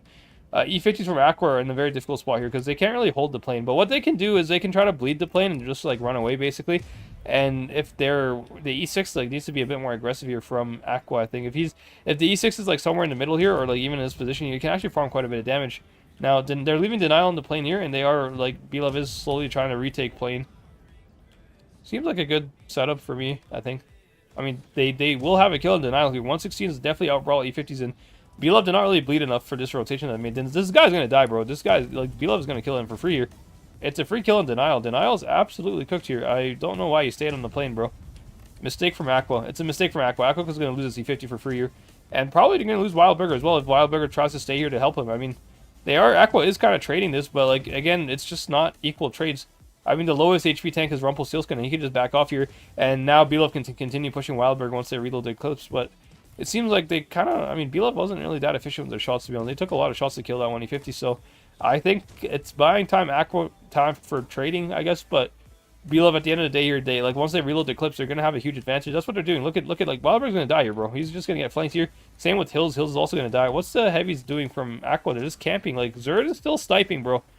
Zerd, buddy, do you not see that your team is going to get absolutely slaughtered in the med side here? You need to start going in, bro. Like, AQVA heavy tanks are playing super passive, man. I don't know. They can't afford to make this like BLOVE has basically killed all like they're gonna kill like 2 more tanks. I mean, Hills and Ghosty here don't have reactive. They're going to die the second BLOVE pushes them, and AQVA has not killed anybody yet.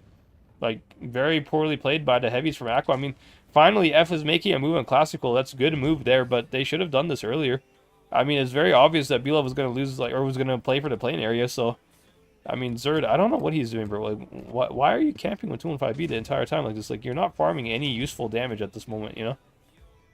Sure, the game's close by HP, but it's 7v3, bro. And F is not going to even survive that much longer, so...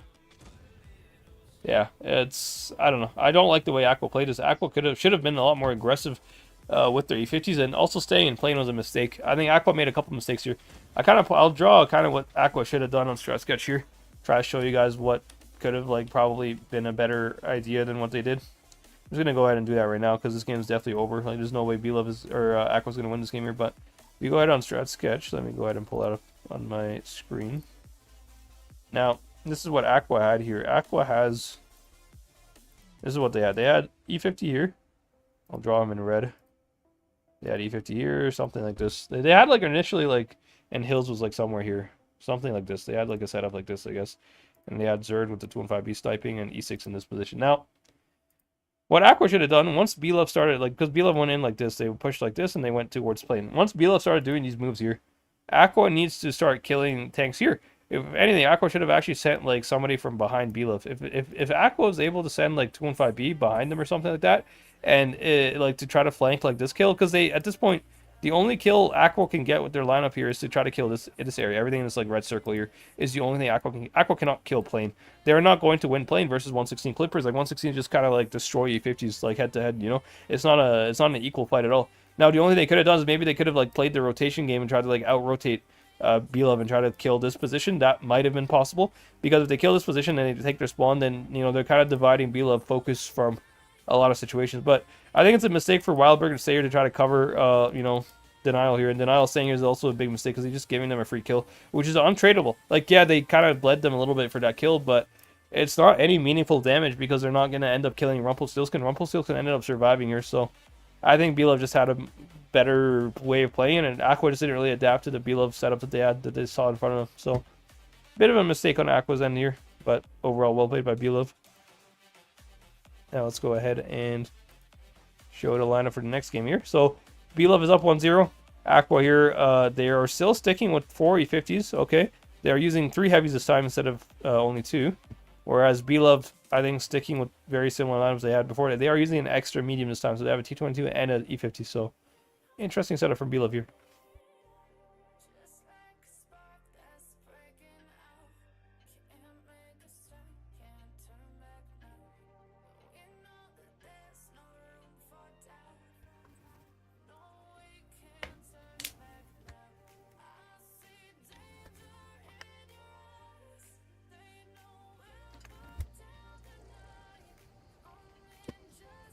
I mean, AQVA has a medium advantage in this game here, so if I'm AQVA and I see 2 E50s or 2 mediums from BLOVE, I'm just going to be like super aggressive on playing here. Is that what AQVA is going to do? I would like to see what they're going to do here with their E50s.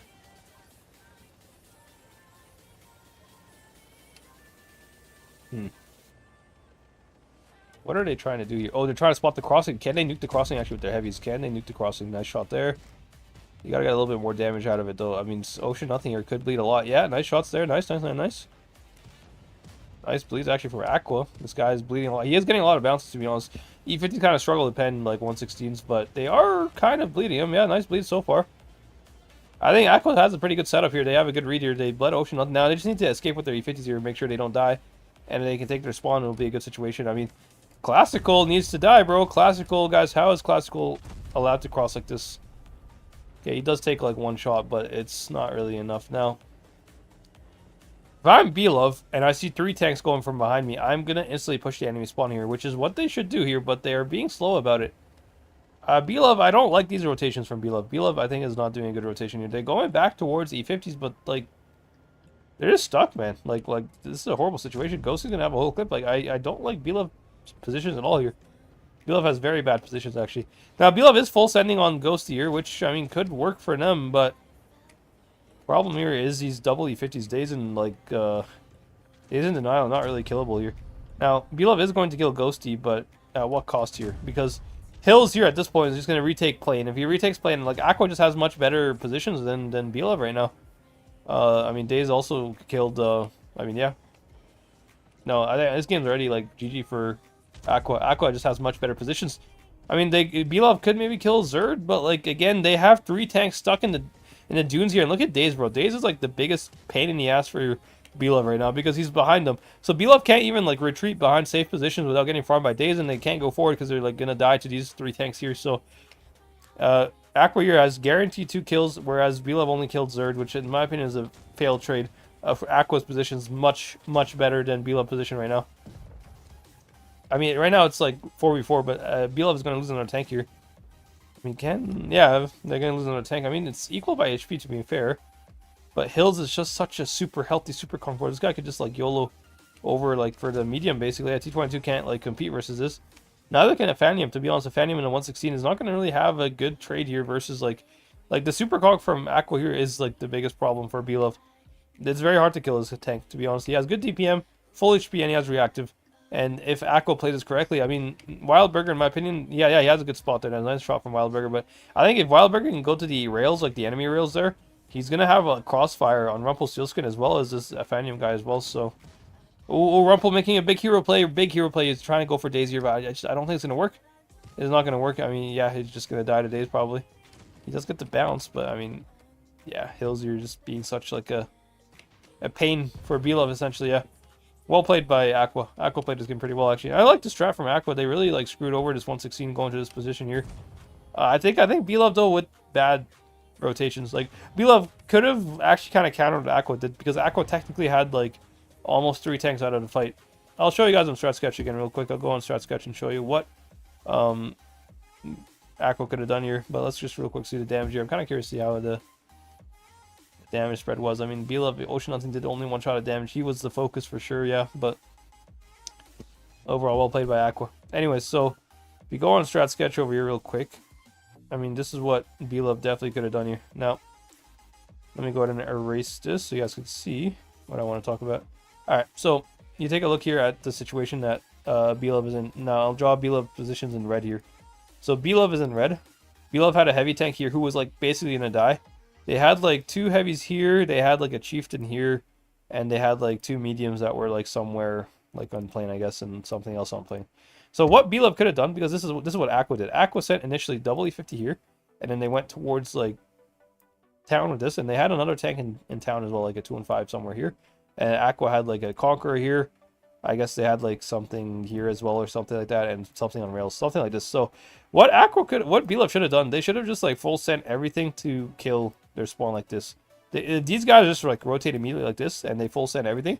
And basically, I mean, this guy can't leave, to be honest. This guy's like a kill at some point. But they could have they basically sacrificed this tank here, and in return, they would have been able to, you know, trade this like tank that was killed by like Ocean Nothing, or they would have been able to trade him had they pushed their spawn, because they would have killed the Super Conch and probably killed another tank of AQVA here. So it could have been a better trade from BLOVE. BLOVE, what they ended up doing is they just sat in mid here, and like these 2 heavies just sat here, and they kind of like went back to try to help the chieftain, but like it's just not, you can't do that because AQVA had a tank in here as well. So like once you have this position in the middle here, these guys can't rotate either way without getting clipped essentially. So it's just a very bad mistake for BLOVE rotation wise. They should have just full sent their spawn. That was their best chance to win this game here. Even with the bleeds that they had on Ocean Nothing there, they could have still possibly won this game. So, but well played by AQVA. AQVA did play that game pretty well. And now we are on Lagoon. So let's go ahead and show the game here. Now, AQVA running essentially 5 116s, a Kron, and a Batchat. Now, Kron, I know exactly where the Kron's going to go. There's only 1 spot on this entire map where the Kron can go. It is right here, exactly where I'm aiming at. That's where the Kron's going to go. Now, BLOVE, they're running double E50, I believe. No, is it just 1 E50? 1 E50, and they're running all heavies based. So pretty much similar lineup. The only difference from AQVA is Wildberg and the Batchat versus E50. I'm kind of curious to see how that goes, actually. We'll see how it plays out. I mean, Wildberger does have the advantage with the spots here. He's going to spot a lot of the teams here, or a lot of info. Now, I think BLOVE is playing for a push strat here. What are they trying to play for exactly? I mean, they're playing very stacked in B here, but like so is AQVA.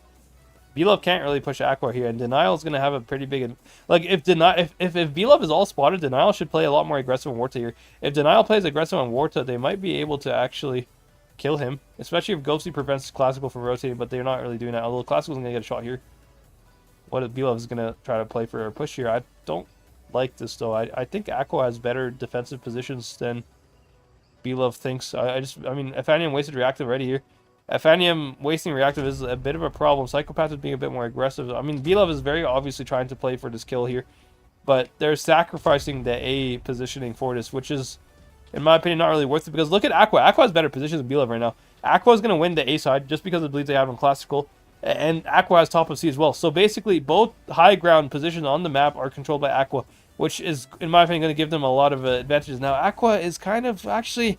AQVA might be throwing this game here, guys. AQVA might be throwing this. I don't know what they're doing. Why did they give up the high ground? Denial's going to end up losing here to Chieftain and E50. Why would he do this? Like I think if they prioritized winning the high ground, it would have been much better for AQVA, actually. AQVA may have thrown this game here, in my opinion. They may have thrown this game. Although they could come back because they have, like, it's 5v5 still. It's still doable. But Denial is definitely going to die to the E50 here. And Psychopath here is going to put a big clip here before he dies. Now, Wildberger coming in here could actually change this game completely, because now E50 is actually going to be a bit more in trouble if Wildberger can get a big kill here. Now, E50, can he survive a little bit? Ooh, Chieftain. Yeah, actually, this is a very close game here, but I think E50, if he ends up dying... Actually, Wildberger might have killed himself here. Wildberger dies, and Chieftain drops, so if E50 can run away from Denial, he's not able to run away, though. So AQVA at the end of the day won the high ground, but at what cost though? I think BLOVE still has a better situation overall here. They are going to kill Ghosty. I mean, Chieftain is also going to die soon here. But Daze is in a... Actually, it's very close, actually. Whoever wins this 1v1 between Daze and Rumpelstiltskin's going to win the game here. And I think it's going to be Daze, actually. Yeah, Daze win. Okay, AQVA's good now. AQVA's safe. AQVA should win this game here. I don't really like how both teams play this map, though. I don't know. I mean, AQVA really made this game close. I mean, if Wild Burger did not do what he did there, AQVA would have lost this game, I think. Wild Burger kind of coming in clutch, but also, like, BLOVE Chieftain bleeding so much HP, bro. Like, I don't know why he's crossing like this. It's very, very risky crossing, you know? But, like, I don't know. I mean, I can kind of go on Strat Sketch, kind of show you guys what I think both teams should have done a little bit better here, because both teams made mistakes in this map here, I think, in my opinion. Just that, to be honest, Wild Burger kind of carried the game for AQVA. I think Wild Burger, him doing that move that he did, is the reason why AQVA win this game. Now, it is not fully won yet. Psychopath could end up carrying this game here. He could, although Ocean Nothing here is going to be flanked by Daze. If Daze comes behind him here, he is going to die. Psychopath needs to like be very aggressive here and get a kill. Ocean Nothing seems to know that there is a Daze that's going to come up behind him here. This is going to be very insane here. Daze is going to get the kill here. I think it's a free kill. Yeah, free kill from Daze. So, it's a very close game, but, I mean, AQVA should win this. I mean, Psychopath here is going to have to deal with 3 fully loaded 116s. And whichever direction he focuses, he's going to have to give up the other one. He's going to get clipped in the back here. He's going to get clipped by Daze as well, even. Yeah, and just GG. But, very weird game, I think, in my opinion. Now, let me go ahead and Strat Sketch and just show you guys exactly what happened here. And what I think could have been a little bit better. So, if we go on Strat Sketch, let's go ahead and show that real quick.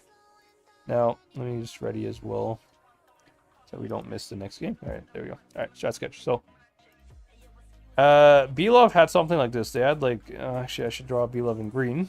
BLOVE had something like this. They had 1, 2 tanks here, I guess. Like 3 tanks in mid, something like, they had like all of their tanks in mid, and they had a solo E50 playing on C here.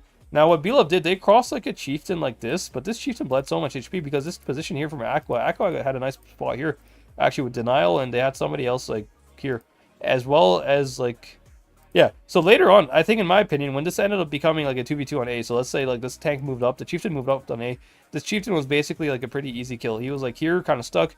E50 was like playing this rock here, which is also kind of stuck. Had these 2 AQVA tanks played for the high ground and pushed in like together and focused this tank, they would have killed A, and they would have like had such good position on top of A. Instead, what they did, and by the way, Wild Burger was on top here with like AQVA. He was on top of C. So AQVA has such good like crossfire. If they win these 2 angles of the map, they're gonna be like farming the middle here because they have the high ground on A and on C. Like they can't like, well, BLOVE, sure, they would have killed these 2 tanks or whatever that they were pushing, but the tanks that they're killing, like once they kill them, they have nowhere else to go. They're kind of getting farmed from left and right, you know. But what AQVA ended up doing is that this tank here, like he was like going in like this, and then he changed his mind and decided to go back into the brawl. So he basically left his tank in a 1v2, which is like not really winnable. It was only winnable because of Wild Burger. So Wild Burger, that last game, like he is the reason they won that game. Wild Burger 100% won them that game. Very nice move from Wild Burger to come back and help his team on A there. If he does not do that move, I think he ends up like losing the game. So I'm going to give him a fire emoji here real quick. Make sure that he gets the recognition he deserves, because that was that game 100% was kind of thrown by AQVA. It was Wild Burger that came in and actually ended up winning that game for them. Because again, if BLOVE had, you know, won the top side of the A cap there, that would have changed the game completely, I think, and you would have seen a totally different game than what we ended up seeing. So because that game was actually ended up being like a very close game. Like I mean, Psychopath there was in a 1v3, which was like very doable if he had like 1 or 2 more tanks alive, you know, and that would have been the case if AQVA, you know, didn't win the A side there. So well played by both teams, but I think I mean, Wild Burger really the MVP of that game there for sure. Alrighty, we are in game.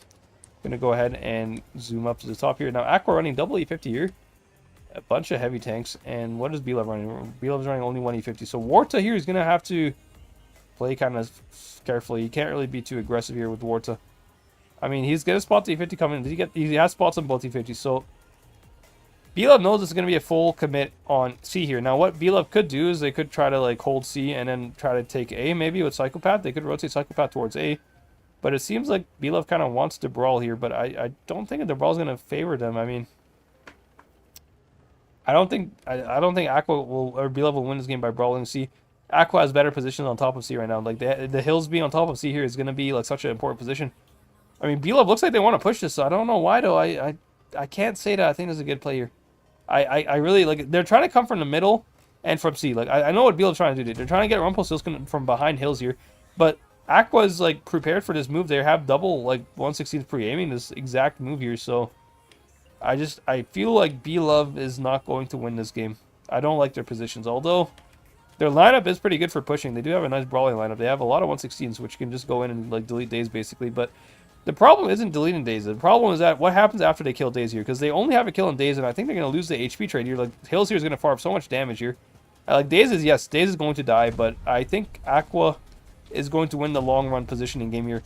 I mean, F is going to escape. Hills is just like farming on top here. Now he does have to pull back here, but AQVA's killing mid, so Hills is going to be able to waste a lot of time here. He needs to actually start escaping here. He's going to get like flanked here. Hills, I'm not really sure why he's staying here. Why are you staying here, bro? He has to pull back. Hills is going to actually end up killing himself here, I think, in my opinion. Interesting. To be honest, BLOVE might actually win this game because of Hills here misplaying. I think Hills here, like, not pulling back fast enough isn't a problem. And then, although AQVA's, like, trying to retake the high ground here, but it's a little too late, in my opinion. I mean, maybe they can do it, but, like, again, Hills being such a paralyzed one-shot is really putting AQVA in a difficult position here. And Wildburger could carry this game because Wildburger could HE at Fanium here, and if Fanium could die to Wildburger, can he get the HE shot in? Nice hesh there from Wildburger, but like Fanium is just going to get safe, and I mean, can AQVA kill him from the top of C? I don't know, actually. I mean, this is still somewhat doable if Wildburger has to pen a shot here. He has to pen. He has to pen. He does not pen. Oh, no. Wildburger is going to die because of this Wildburger. Oh, my God. Wow. Yeah, 215B just absolutely gets clapped for missing a single. I mean, it's to be honest, he kind of had to risk it. I understand why he did what he did there, but like that is the problem when running at 215B versus 116s. You just saw right there. 215B just gets clapped by 116s because like it's just so like easy to kill. I mean, Wildburger, like he was kind of forced to make this push because AQVA kind of were in a situation where like they have AQVA has high ground, but they have a 6 versus 4 basically at the time he did that play, and he kind of has to make something happen here because AQVA's not really going to win this game by slow playing. But I mean, to be honest, one of the tanks on top of C should have like tried to kill that guy instead of Wildburger. To be honest, it's a bit of a mistake there from AQVA. AQVA could have still came back from this game if Wildburger was still healthy, because I mean, I don't know. I mean, I'm surprised BLOVE win this game, to be honest. I actually predicted AQVA would have better situation than BLOVE, but I mean, take a look at AQVA's lineup here. AQVA running double E50 at 215B and E6. So AQVA kind of like running a very soft lineup, to be honest. They didn't really play that game very well. I mean, they played it okay, but it's just like the E6, I don't know, like, I really don't think F was able to farm anything, to be honest. Let's see what like F was able to do here. I mean, he did okay with the E6, actually. Hills here did top damage somehow, even though, I mean, it makes sense. He farmed off days, yes.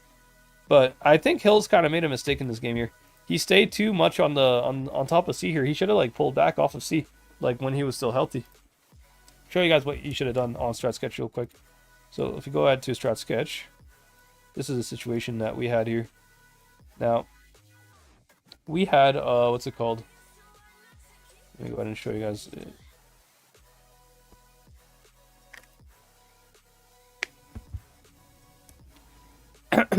Okay, this is what AQVA did. I'll draw it in green. AQVA had days in the E50 here. They had E50 up here. They had E6 here. They had 215B in this area. They had double 116s per aim in the C lane, and I don't know where the last guy was. Maybe like somewhere here or something. I don't know. Or maybe he was like on. I don't know where he was, to be honest. Let's just say 3 tanks here.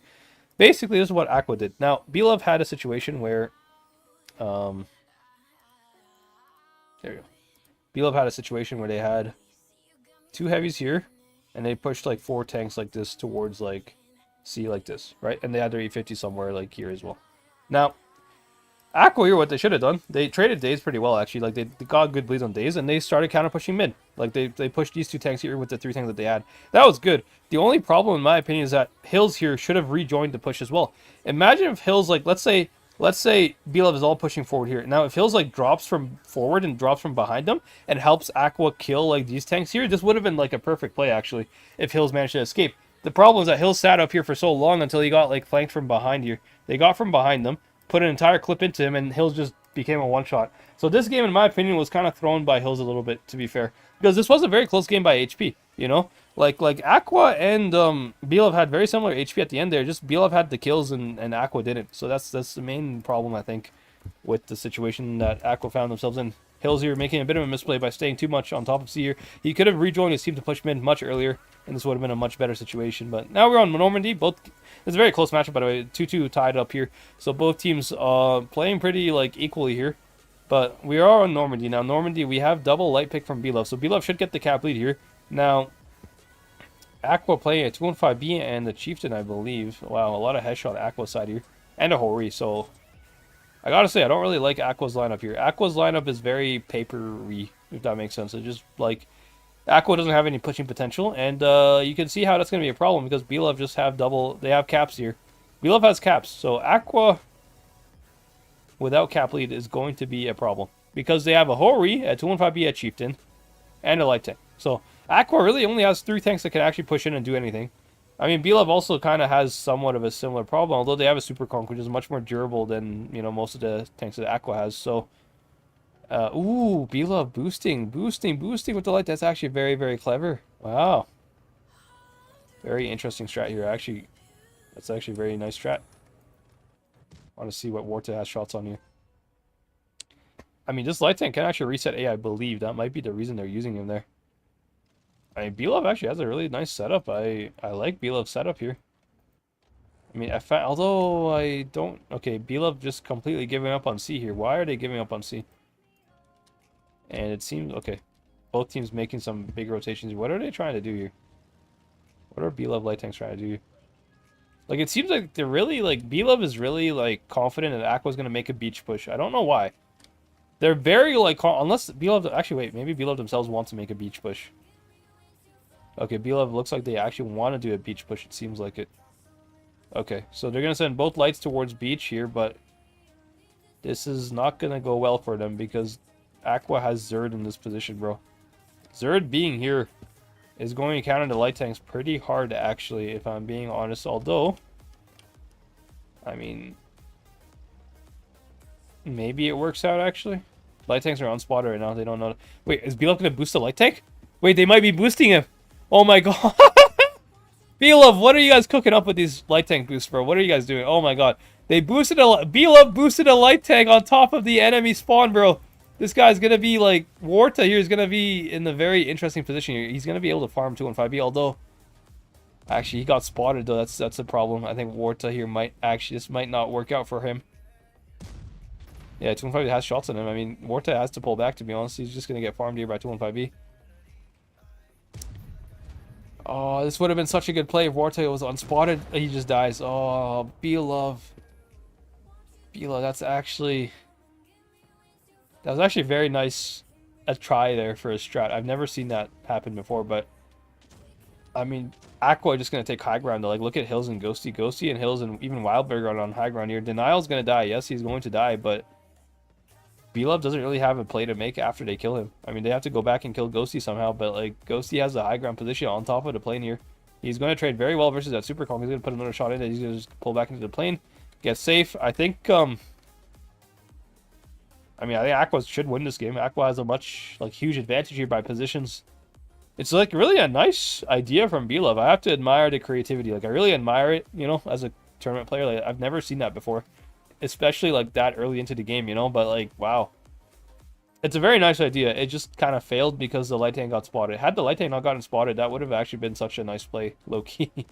That could have been such a, like, a goated play, not gonna lie, but... I mean...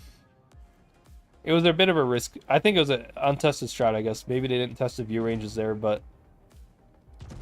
BLOVE, I mean, they are kind of making it somewhat close here. They are somewhat retaking the high ground on the map here. And Rumpelstiltskin, if he can win the fight versus Wildberg, is huge, by the way. I don't know if he can, though. I mean, Ghosty's going to hit him, though. Yeah, Ghosty's going to shoot him, so he's not going to win this fight. Had he won this fight? Maybe. Although, can he run away from Wildberger? Maybe. Actually, it's doable. Maybe if Scorpion here. But, I mean, Scorpion going for Wildberger is just going to kill himself. Yeah, I think, yeah, AQVA just wins. I mean, nice. I respect. Respect, man. Respect to BLOVE. Respect to BLOVE for the creative strat there. It didn't work out, but it's full respect on my end here. I can't really... I really can't scrutinize what they did there because it's a really nice try, actually. I'll kind of show you what could have actually happened if this went their way here. We go ahead and check Normandy real quick. I mean, Look at the strat sketch, bro. Like, look at this insane play that they almost got away with. Now, BLOVE here, they boosted a light tank. Had this light tank actually, like, here's the problem. They boosted a light tank here. They had 2 light tanks, BLOVE, in this position here. Now, if this light tank had managed to cross all the way to this, like, rock here without getting, like, nuked by the 215B, it would have maybe been doable. However, this 215B that was where, like in the bunker position here, he ended up spotting the light tank at this angle here. So this light tank was never able to fully cross like this. Now, maybe the one thing that BLOVE could have done better is that what they could have done is that they could have just set the light tank anyways. The light tank got scared. He got shot by a 215B. He stopped and tried to back up and just got killed. I think had the light tank just full committed and kept going like to the top of this area here, he would have actually had a very nice position here to like shoot down on top of the AQVA tanks. He would have had shots on like the entire map basically, and he would be shooting the back of AQVA. You know, like this was such a good play, such a nice try. Actually, it just. I think he just, this light tank had a bit more confidence, like, you know, like just eating the shot from the 215B. Even if he takes 2 or 3 shots from the 215B, him getting up here is more important than him backing down and just dying. I think that's the only kind of like problem that, you know, like BLOVE had there. Respect though, respect for the nice creative strat. I think it could have worked, but I feel like BLOVE did not really train the strat that much because they had, I don't know, they should have really just full sented that light tank toward the boost there. If they full sent toward the boost, I think BLOVE has a good chance to win this game. It's a very close game at the end of the game there, but I mean, nice try though. Respect to BLOVE, really. Very interesting looking strat. I've never seen that before, but hope you guys enjoyed that. That was actually very nice to watch. You know, you can see how like you can have like really nice ideas, but like if 1 or 2 things just go wrong, it just the whole strat fails, you know. It's kind of that kind of situation there with BLOVE. They had a nice idea there, but it just fails strat a little bit at the end just because of, you know, I think that light tank, if he just like kind of like full committed, he would have been able to maybe make it work. But now we're gonna spawn here now. BLOVE using the RHM. The RHM with the speed boost is only used for one thing and one thing only. It is for fast cap on C. So BLOVE is going to get the Cavalier on C instead of AQVA here. And I guess BLOVE is going to play a very defensive setup with their Chieftain and Kron and 160s. That's kind of my guess. BLOVE is on match point here, or AQVA's on match point, so BLOVE can't afford to lose any more games. If they lose the next game, they're gonna like lose a set essentially. So BLOVE, this is a must-win game here for BLOVE. They're probably gonna play a little safe here. I don't expect them to do any crazy boost strats here, although they might actually boost the RHM. That's actually something I think they might end up doing. It's a very easy boost to do on this spawn here. I believe that's how BLOVE is going to play this year. They're going to try to boost near this like beach area, which is what, yeah, I fully expect them to do this. Is this going to work out though? Let's see if this works out. Yeah, they're taking a wide angle. They're going to go ahead and boost. Let me go ahead and show you guys the boost. Warta is going to be the one that's getting boosted. So I'll show you guys how you guys do this boost. This is like a running boost essentially. Oh, it is actually Rumpelstiltskin that's going to be boosting. Okay, so light tank is boosting. But you can see this is how they boost. They're going to speed boost there. And as long as they're not spotted, they should be fine. It's a pretty easy boost for them to hit. I don't think they're going to struggle with it. Although BLOVE is capping A. Oh, AQVA's capping A. Oh, no. They failed the boost. What is happening here? Okay, they got the boost up, I think. There we go. Lucky, but... Oh my god, that was such an awkward situation there. Maybe I jinxed them by spectating them. I've never seen that, like... And, like, there's, like, a bump in the road here. That just, like, the tank ended up on top of the light tank. How the hell did that even work, bro? I've never seen that happen, but... BLOVE has a pretty good setup here, I think. Now, AQVA is not going to be able to cap A with this tank boosted because Rumpelstiltskin here is going to have resets on B. You can see, like, he has resets on A, he has resets on B. He can reset just about every part of the map here. Even C cap a little bit, he can reset C. So, this is a very good position for Rumpelstiltskin here. Now, the only thing AQVA can really do here with this tank being boosted is go for C cap, in my opinion. If AQVA, which is, I think, what they're doing. They sent, like, they're stacking C with, like, 5 tanks, basically. If AQVA steps C, like, late into the game, BLOVE doesn't really have enough tanks to stop them from stepping C. I mean, they have tanks playing very defensively, but the thing is, if you don't have tanks directly where this church is to reset C, you're not going to be able to defend C. But the thing is, if they had tanks very aggressive on this church, then they're kind of risking that those tanks might get focused and might get killed in a brawl. So this is why BLOVE is playing very defensive here. They're playing extremely defensive with all their tanks here. They're not trying to give AQVA any kills here, but they might be doing this at the cost of resetting C. That might be the only, like, downside to what is going on here with BLOVE strat here. But, I mean, I think BLOVE has a pretty good setup here. Like, AQVA does not have an easy job to do here. And, by the way, look at AQVA's lineup. I didn't actually mention this earlier, but AQVA has a Hori, a Kron, a 215B, and a light tank. So, AQVA, again, with the very similar problem that I've been saying all the time here. If they have to push in, they don't really have the heavies to push in for it. I mean, even the Super Kong is not really a good pushing heavy. So AQVA really only has 2 clippers that can push in here. That 2, like Ghosty and... Oh, actually, wait. AQVA's double cron. Oh, my bad. Okay, AQVA's even more screwed. Okay. So, Wildburger's going to get reset for sure by a light tank here. Can the light tank hit him? Oh, he does not. Rumpelstiltskin, you definitely could have hit that, actually. If the light tank spot for 20, it might have been nice for you. But maybe Rumpelstiltskin kind of wants to kind of sell the fact that he's not boosted. Maybe they don't want AQVA to know that he's boosted. Although you can see Hills here. What was he blind firing? What is Hills blind firing? Is he blind firing to boost or is he blind firing to bunker? I can't actually tell. What is he blind firing? Oh, he's blind firing to bunker, I think. Oh. Bro, is he's like aiming like at him, but he's not actually pulling the trigger, no. Wildburger may be getting killed here. Wildburger. The tank that's boosted Rumpel, you definitely have shots in this, bro. Wildburger should not be able to leave this situation here. He should, I mean, to be honest, he's in a very bad spot, actually.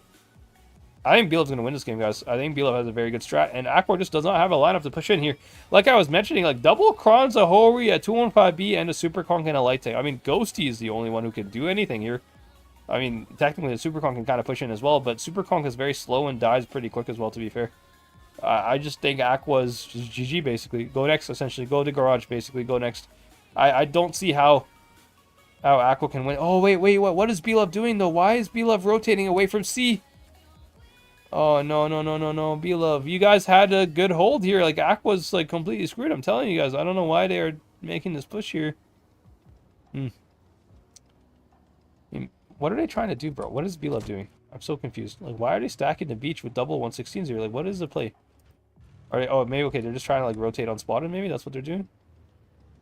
So, BLOVE trying to cap A here. I mean, I don't know, man. I don't like this move from BLOVE. BLOVE, you guys had such a good situation. You had a light tank that's trapped. You have 2 light tanks of your own that can go for caps later in the game. Why are you giving away C cap like this? I don't like what AQVA... I don't like what BLOVE is doing. I mean, AQVA's going to have a free cap on C right now. Do they know it, though? Does Wildburger know that they have a free cap on C? It seems like they're kind of sniffing it out here with Wildburger. Okay, so they are... AQVA's going to cap C. BLOVE is going to kill Hills here, but, like, 215B is not going to die too soon here or anything. They are going to kill Hills. They're not even going for the caps, BLOVE. What are they trying to do here? Okay, I mean, Rumpelstiltskin has to try to kill the 215B here, but can AQVA... Zerd here might actually have good crossfire. Zerd's position is very important here. Yeah. Does he have shots on the T100 if they push? They don't. He does, kind of, actually. He's missing, though. Zerd, bro. You can't be missing these shots, man. Okay, I mean, he got 1 shot. I mean, if he had a whole clip out there, that would have been worth it, actually. But BLOVE with a 2-gun advantage here. They are going to cap A, so I think BLOVE should win this game. I mean, maybe this move actually worked out for them, but it's a little bit risky, to be honest. I mean, that was a very risky move here. Now, AQVA here has to make a move. They have to somehow find a... I mean, to be honest, I don't think AQVA can win this game anymore. Unless they can win by caps. I mean, AQVA has double caps here. Maybe caps is enough for them to win.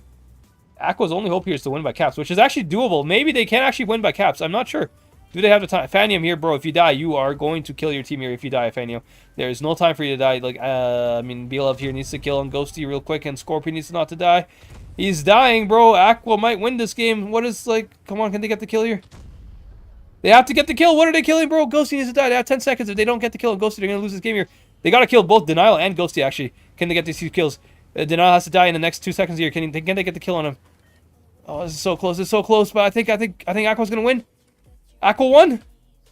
Oh, BLOVE. Oh, this is such a close game, man. Wow.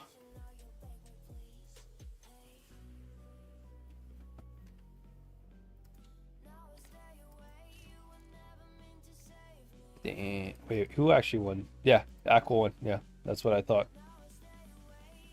So we go to... Wow. Very, very close game there. I mean...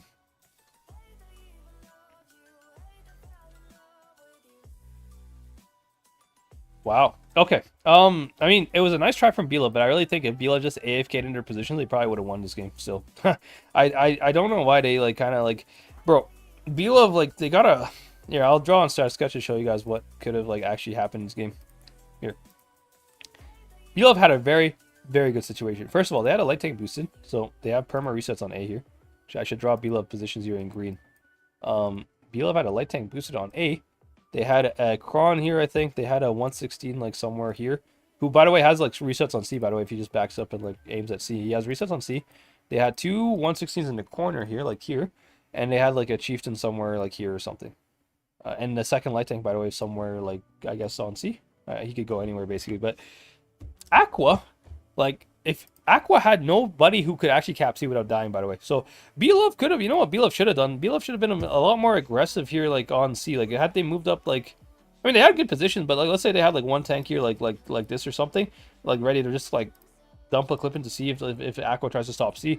And the light tank as well on AQVA was like a two-shot. So basically, BLOVE having two lights had a huge advantage versus that one light tank, because where like they could, like, any move that AQVA makes, BLOVE can just counter push the other side with double lights, and there's nothing that Wild Burger can do to like win this like 1v1 or whatever that he ends up finding himself in. So I think, in my opinion, BLOVE should have just stayed on where they were. They could have just AFK'd where they were, man. Because AQVA, like, I understand BLOVE making this move if AQVA has a lot of reactive tanks that can cap C. Because, like, AQVA's only play here, like, in the end of the game here, is to, like, try to, like, step C, like, last second with heavies. And they had, like, a Super Kong somewhere here. A light tank that was, like, here, I guess. And they had a 215B that was also useless. Like, AQVA had useless tanks. This 215B is useless for capping C. Krons are also, like, pretty trash at capping C as well. They don't have, like, any, like, reactive. The only reactive they had only one tank that was reactive was a 116. And a Conqueror as well, but the Conqueror was on the A side on the map here. So, had BLOVE just stacked C cap, the first tank that steps into C is going to die from AQVA, because none of them have reactive. Like, BLOVE could have just capitalized on the fact that AQVA has a shit lineup, basically, for trying to cap C. But BLOVE, like, they tried to be, like, very proactive in pushing A here, but, like, again, in pushing A, they literally, like, gave AQVA a free win here by just, like, giving them the C cap. I mean, sure, they got 2 kills here, and they had, like, good kills overall. Like, they had a tank advantage, but, like, it's so late into the game that, like, AQVA just winning the game by caps at this point. And they made that light tank from, like, BLOVE doing what they did here made this light tank very relevant. This 600 HP light tank from AQVA, who was forced to play like in the back of the map, not able to do anything, ended up being able to cap C. This light tank capped C. If you guys saw on the stream, he was the one capping C. They made this light tank so fucking useful by not, like, you know, BLOVE really should have won this game. BLOVE had every advantage in this game. They played really well. They had a good strat. They had a good setup, and AQVA had, like, a really bad setup for pushing. Like, AQVA, again, with, like, basically only one tank that can actually be involved in a brawl. Every other tank was, like, no reactive and easy to kill. Like, 215B is literally a useless tank. The only reason you use 215B is just for, like, holding a position. You can't push in with 215B. So, like, had BLOVE just played like that, they would have probably won this game, I think. It's a bit of a drop ball there from BLOVE. Very unfortunate there. I mean, they are still pretty safe, I think, but they might have costed their top 2 spot here, BLOVE, actually, to be honest. Because now, I think BLOVE now has to actually beat PC Canal. Now, let's take a look at the brackets here. I've not actually seen the brackets. Let me go ahead and show you guys the brackets here real quick. Okay.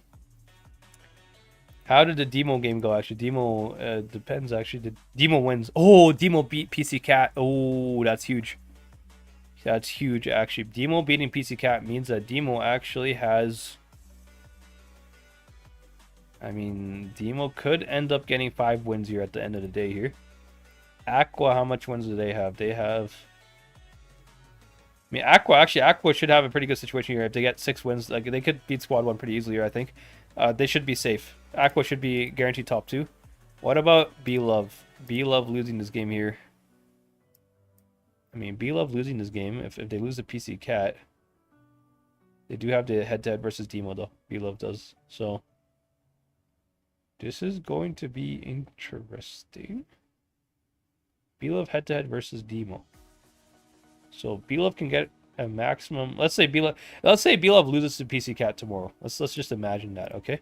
So AQVA's in no matter what, essentially. So we'll guarantee AQVA's in. If BLOVE loses to PC Cat and a Demo beats BPS, then we could have a 5-way tie here, right? If you think about it, because PC Cat here should have also 5 points if they beat BLOVE. So it is still possible for PC Cat to make it to top 2 here if they beat BLOVE. It'll be a 5-way tie between BLOVE and Demo and PC Cat. But PC Cat lost to Demo, but BLOVE beat Demo. It's going to be a 4-way tie. But, I mean, PC Cat here, if PC Cat wants to make top 4, like, immediately, wants to make top 2, I think it's going to become, like, rounds 1/rounds lost. So PC Cat losing 4-1 to Demo. How much did and then Demo lost 4-2 to BLOVE. So, I mean... Oh, this requires a bit of math here. Okay, let's do some math here. So, in a three-way tie between Demo, BLOVE, and PC Cat, let's just assume that's like that's going to be the most interesting situation we can come up with tomorrow if there's a two-way tie for first place here, or second place. I mean, AQVA's I think basically guaranteed. There's nothing AQVA can like. I mean, as long as AQVA wins squad one game, they will be basically in top 4, right? No matter what. Now, Demo has 2 points versus BLOVE, so that's 2. Now, if Demo loses, or Demo has to win tomorrow, first of all, actually, for this to be a 5-way tie. So Demo must win tomorrow, or a 3-way tie, I mean. Demo must win tomorrow. If they do lose tomorrow, if Demo loses to BPS, then PC Cat versus BLOVE here is going to decide who's going to make top 2. So this win between BLOVE is huge. Very important game for PC Cat to beat BLOVE here if they want to make top 2. And likewise for BLOVE. BLOVE also has to beat them if they want to make top 2 right away. And then Demo here, if Demo wants to make top 2, they kind of have to prey on the results of some other teams here. I think they have to win their game first of all. If they win their game and BLOVE needs to lose tomorrow, basically, to PC Cat for Demo to make it. But again, let's imagine we end up in a 3-way tie here for second place. Let's imagine BLOVE loses to PC Cat. BLOVE is going to have, I mean, Demo has 2 points versus BLOVE. Now, let's say if it depends how much BLOVE loses to PC Cat here. If BLOVE gets 4-0'd by PC Cat, they will be immediately out, you know. But if BLOVE takes PC Cat to tie break, I think BLOVE will still be there instead of Demo, I guess, or yeah, maybe, possibly, I guess, or I don't know, yeah, something like that. So it depends on the score here. This game tomorrow, PC Cat versus BLOVE, is a huge game. I would love to be able to spectate this game. I'm not actually sure if I'll be able to stream it, but I would love to be able to stream it because this is a huge game for the top 2 chances here. Now, Demo as well has a pretty big game too. Demo versus B is also a big game because this is a must-win game for Demo if they want to actually have a chance to make top 2 right away. Now let's actually look at the bottom of the scoreboard here. Squad 1 here, who did they lose to here? I mean, they should have fought SNTY, didn't they? Oh, they're still fighting. Ah! SNTY versus Squad 1. Both of them. This is definitely a tiebreaker match here. 100% tiebreaker match. But it really doesn't matter unless... Actually, SNTY must win this game, by the way. If SNTY wins this game and they beat S-Will, they have a chance as well to make it. So I'm very curious. Let me actually see. Is anyone streaming this game here? I would love to see this. Let me see. Is anybody streaming SNTY versus S... Or... Let me see. We have PC Cat matches. Squad 1. Ooh. Yes. Okay, let's go ahead and stream this real quick. I'll show you guys on my other browser. I'm gonna pause here. Oh yeah, it is actually ongoing as well on tiebreak, so we have no idea what's going on here.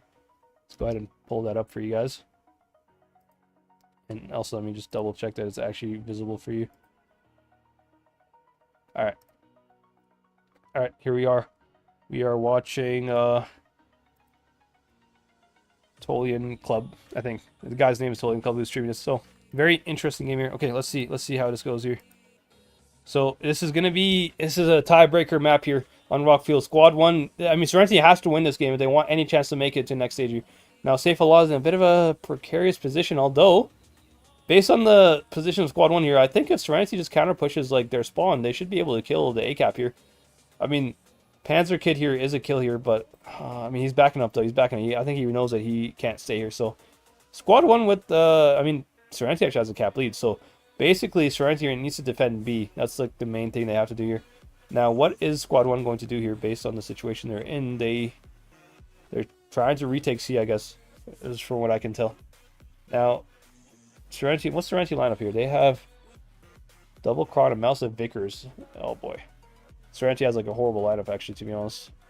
I mean, Squad 1 has 5 116, SNTY has only 2. Or 1, actually. Oh no, they have 2, okay. I mean, SNTY has to win, has to hold C cap here. SNTY's capping B, actually. That's wait. Capping B is big, by the way. If SNTY can cap B and hold C, they will win this game. So this is a must-win game for SNTY here to at least have a chance to make it to top 2 here. Or top 6, I mean. But a Squad 1 right away capping C. Can SNTY win the C cap here? The C cap brawl. So, oh, they're capping A as well! What is Squad 1 doing? Why did Squad 1 pull so far back off of A? SNTY's going to get double caps here. Okay. It is possible for SNTY to still win this here. SNTY has a good situation here, even with the line of disadvantage, in my opinion. But Squad 1 needs to realize they have to repush A here. Squad 1's only chance to win this game is to repush A. They can't just like sit here. I mean, they don't have a chance to push B, but SNTY, I mean, this it's 3v3 on B or 3v3 on C and 4v4 on A here.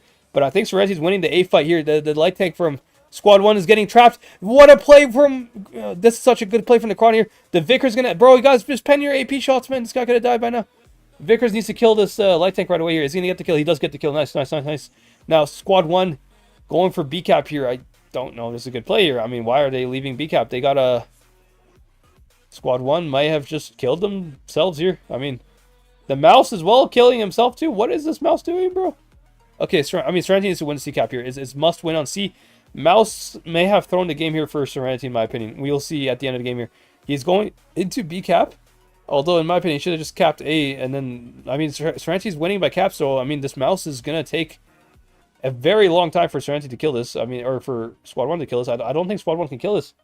It's 4v5 here, but Squad 1, I mean, has worse position than Serenity, in my opinion. Especially if they lose the C fight here. I can't tell who's winning C. But, I mean, the caps are very close. But who's winning C right now? I mean, this Vickers as well being a one-shot. Who is winning C? Whoever is winning C is going to win this game here. 1700 Kron versus basically 1300 116. This is very close. Huge kill from the mouse there. Huge kill from the mouse. Huge kill. Now, can this mouse move over and kill Marmalade? Will actually be a huge kill as well for him if he's able to just like drive past this guy and kill Marmalade. If Marmalade can be killed, it's actually big for the mouse here. Can he do this? Again, the C fight. C fight is huge, by the way. Who's winning between the Kron and the 116? This is actually huge, huge, huge fight. Kron, it looks like might actually, if he pens his shot, he might actually win. Oh, he loses! Kron loses. Oh, this is so bad for Serenity. That means Squad 1's going to stop the C cap and they're stopping B as well. Oh, this Vickers, I mean, what is this Vickers supposed to do? Can this Vickers kill the C cap? If he can kill C cap and end up capping C, maybe it's doable. What is this Vickers shooting at, though? What is he doing? Le Supreme. Okay, bro, this guy expected you. Okay, nice. Nice kill from Serenity, but triple cap, triple cap. Vickers here has to go for A, I guess, but I think Squad 1 wins this by cap. Ooh, this mouse, man. Oh, man. This was... Okay, I need to go back here. I want to go back. Okay, so Serenity has no chance. Okay, so basically top 6 is confirmed here. There's no competition for top 6. So tomorrow, the only teams that are actually caring about the results tomorrow is BLOVE versus the PC Cat, as well as Demo versus BPS. Because Demo, if they want to have a chance of making top 2 here, they need to like win their game versus BPS. But both these teams are like, I mean, Squad 1 beating Serenity here basically guarantees that Serenity has no chance to make it. So what was this mouse doing though, bro? Because in my opinion, Squad 1 may have thrown this game by going out to B cap. But if this mouse just stayed on A and capped A and just reset B the whole time from top of A, because mouse is a very tall tank, mouse can actually reset B while capping A. That would have won them the game in my opinion. Let's see how that went here. This brawl here. I'm very curious to see what this mouse did. Because like Serenity had a good situation. They had a really good, they had double caps. And Squad 1, in my opinion, made a mistake for going for B cap here, which is like the low ground on the map here. I mean, Squad 1 didn't really have kills on the low ground of B. Why did they... let's see. Like right here. Serenity still has B cap. And they're winning C, by the way, which is huge. Like, Serenity winning C is like really important for this. Now, this mouse had all the power in the world here to actually win this game for Serenity, in my opinion. Look at here. Top right on my screen here. Or top left. Look at top left. All the Squad 1 tanks are diving down for B right now. Saif Allah is also kind of like resetting B. They're going to kill Saif Allah. But if this mouse stayed on A and just resets B the entire time, Serenity should win this game. Like, Serenity would win by caps. This mouse leaves A. Look at what he does here. The mouse leaves the A cap to go reset B, but he doesn't need to do that. He could have reset B by staying on top of A anyways. Like the Squad 1 tanks are not even resetting like A. They're not look. There's nobody shooting his mouse at all. If he just played for A, Serenity would win this game because again, like it's the same concept I've been telling you guys the whole time here. Like if you take a look on Strat Sketch, let me show you guys on Strat Sketch. If this mouse is here, let's say this is the mouse from Serenity, right? Mouse playing up here on Serenity, and then Serenity is must win to win C cap here, right? Now they have Saif Allah that's gonna die here. It's fine. They had like 2 heavies here and like some like it's a 3v3 on A on C that they were winning, which is fine. And Serenity had like a 116 by the way, which is a very good position here. Like this is very good. They had, I think probably like one more tank somewhere here or something that was gonna die. I don't really remember where he was. Let's just imagine somewhere here. They had Serenity has 2 tanks here. Now these 2 tanks are the focus for Squad 1. But if this mouse stays on top of B, resets B the entire time, this guy's also like, clipping and farming, and Serenity wins top of C, then top of C can actually farm B as well. Like, they could have had, like, Squad 1 pincer. Squad 1 would have had 4 tanks stuck in the middle of the map here on the low ground on the map. Again, pincer from, like, top of C and top of A. Because Squad 1, if they're on the low ground here, this mouse stays on top of A, Squad 1 cannot re-push A. They can't repush A. They cannot repush C because wherever they go, they're going to get clipped in the ass, basically, right? They're stuck in B. So had Serenity just stayed in these good positions, won the C cap, which they did win the C cap, I think, overall. I mean, they would have won the C cap. I don't know what Vickers did. Vickers needed to help his teammate here win C. Serenity needed to win C here. And even if they didn't win C, to be honest, this 116 here could have like even went like from behind like this. But as long as Serenity wins C cap here, and this mouse capped A, Serenity would have won this game. This was this was such a thrown game by this mouse here. This mouse game going under into B cap here basically got himself killed on B. I mean, sure, he capped B or whatever, but like he could have just reset B and capped A, and then he could have went down later. Anyways, if you really want to stop the caps, he just needed to cap A and go down later. He could have stayed on A, farmed, like tried to reset B as much as he could until, you know, then he drove down and capped B or whatever, and that would have been such a good situation for Serenity, man. Serenity really should have won this game, really, just from watching the tiebreak there. Bit of a mistake, huge mistake, to be honest, huge mistake from the mouse. I don't like singling people out here, but that mouse had the entire power here to win the game for Serenity. He had such a good position, and the entire squad 1 team ignored him as well, by the way, which was like a very good situation for him to cap A, reset B, and then later on go towards B. That would have been like the best play possible that mouse could have done there. But GG's to both teams. I mean, very close set here. But let's go ahead and check the results here of all the teams, see if any interesting results have come out. Let me go ahead and just hide this real quick. Also, let me check the chat as well for you guys. Let me see. I know I've not really been checking chat a whole lot. Let me see what you guys have been saying in chat here.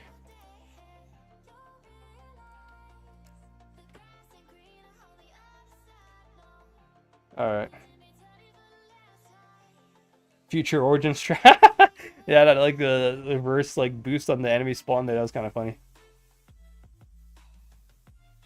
Alrighty, Maurice with the entry as well. Thank you, thank you. Alrighty.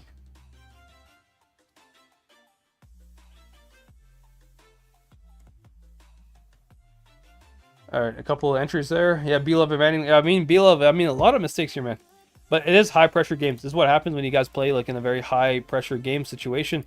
You know, if you guys are playing like, you know, like your life is on the line, essentially, you tend to see mistakes like that because you're under a lot of pressure. You know, I think Serenity, they just lost this game by pressure, to be honest. Like, this mouse, I think, easily could have won the game for Serenity there. And then, let's see. Ooh, S-Will wins. Okay, S-Will beat BPS? You're kidding me, man. Okay, well, BPS losing to S-Will is actually pretty bad. But, I mean, it doesn't really affect BPS because Serenity... I mean, let's see, actually. I think it actually doesn't matter at all. BPS had the head-to-head versus Serenity and Squad 1, so there's nothing that could have caught them, actually. Doesn't really matter at all. BPS, by the way, I think Demo has a high chance of winning versus BPS tomorrow. BPS has no incentive to actually try hard because they're going to be guaranteed 6th place no matter what, essentially. So I'm kind of expecting Demo to win here.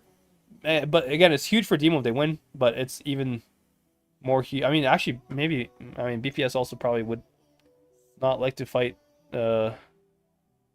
in the lower bracket there versus, you know, PC Cat probably. They would rather fight Demo. I don't know, actually. I mean, I'm not really sure, but BPS is safe no matter what they do. There's nothing they can do to actually, like, move up the table here. So, really, the only result to play for at the moment, and also, S-Will winning their game, by the way, S-Will had to lose versus BPS in order for Serenity result to matter. So, to be honest, Serenity losing this game doesn't actually make any difference for them. It's not like they had any chance to win it anyways. So yeah, doesn't really make any difference. The fact that S-Will won versus BPS, S-Will would have been ahead of them no matter what, and BPS was going to be ahead of Serenity no matter what as well because they had head-to-head versus them, so didn't make any difference at all.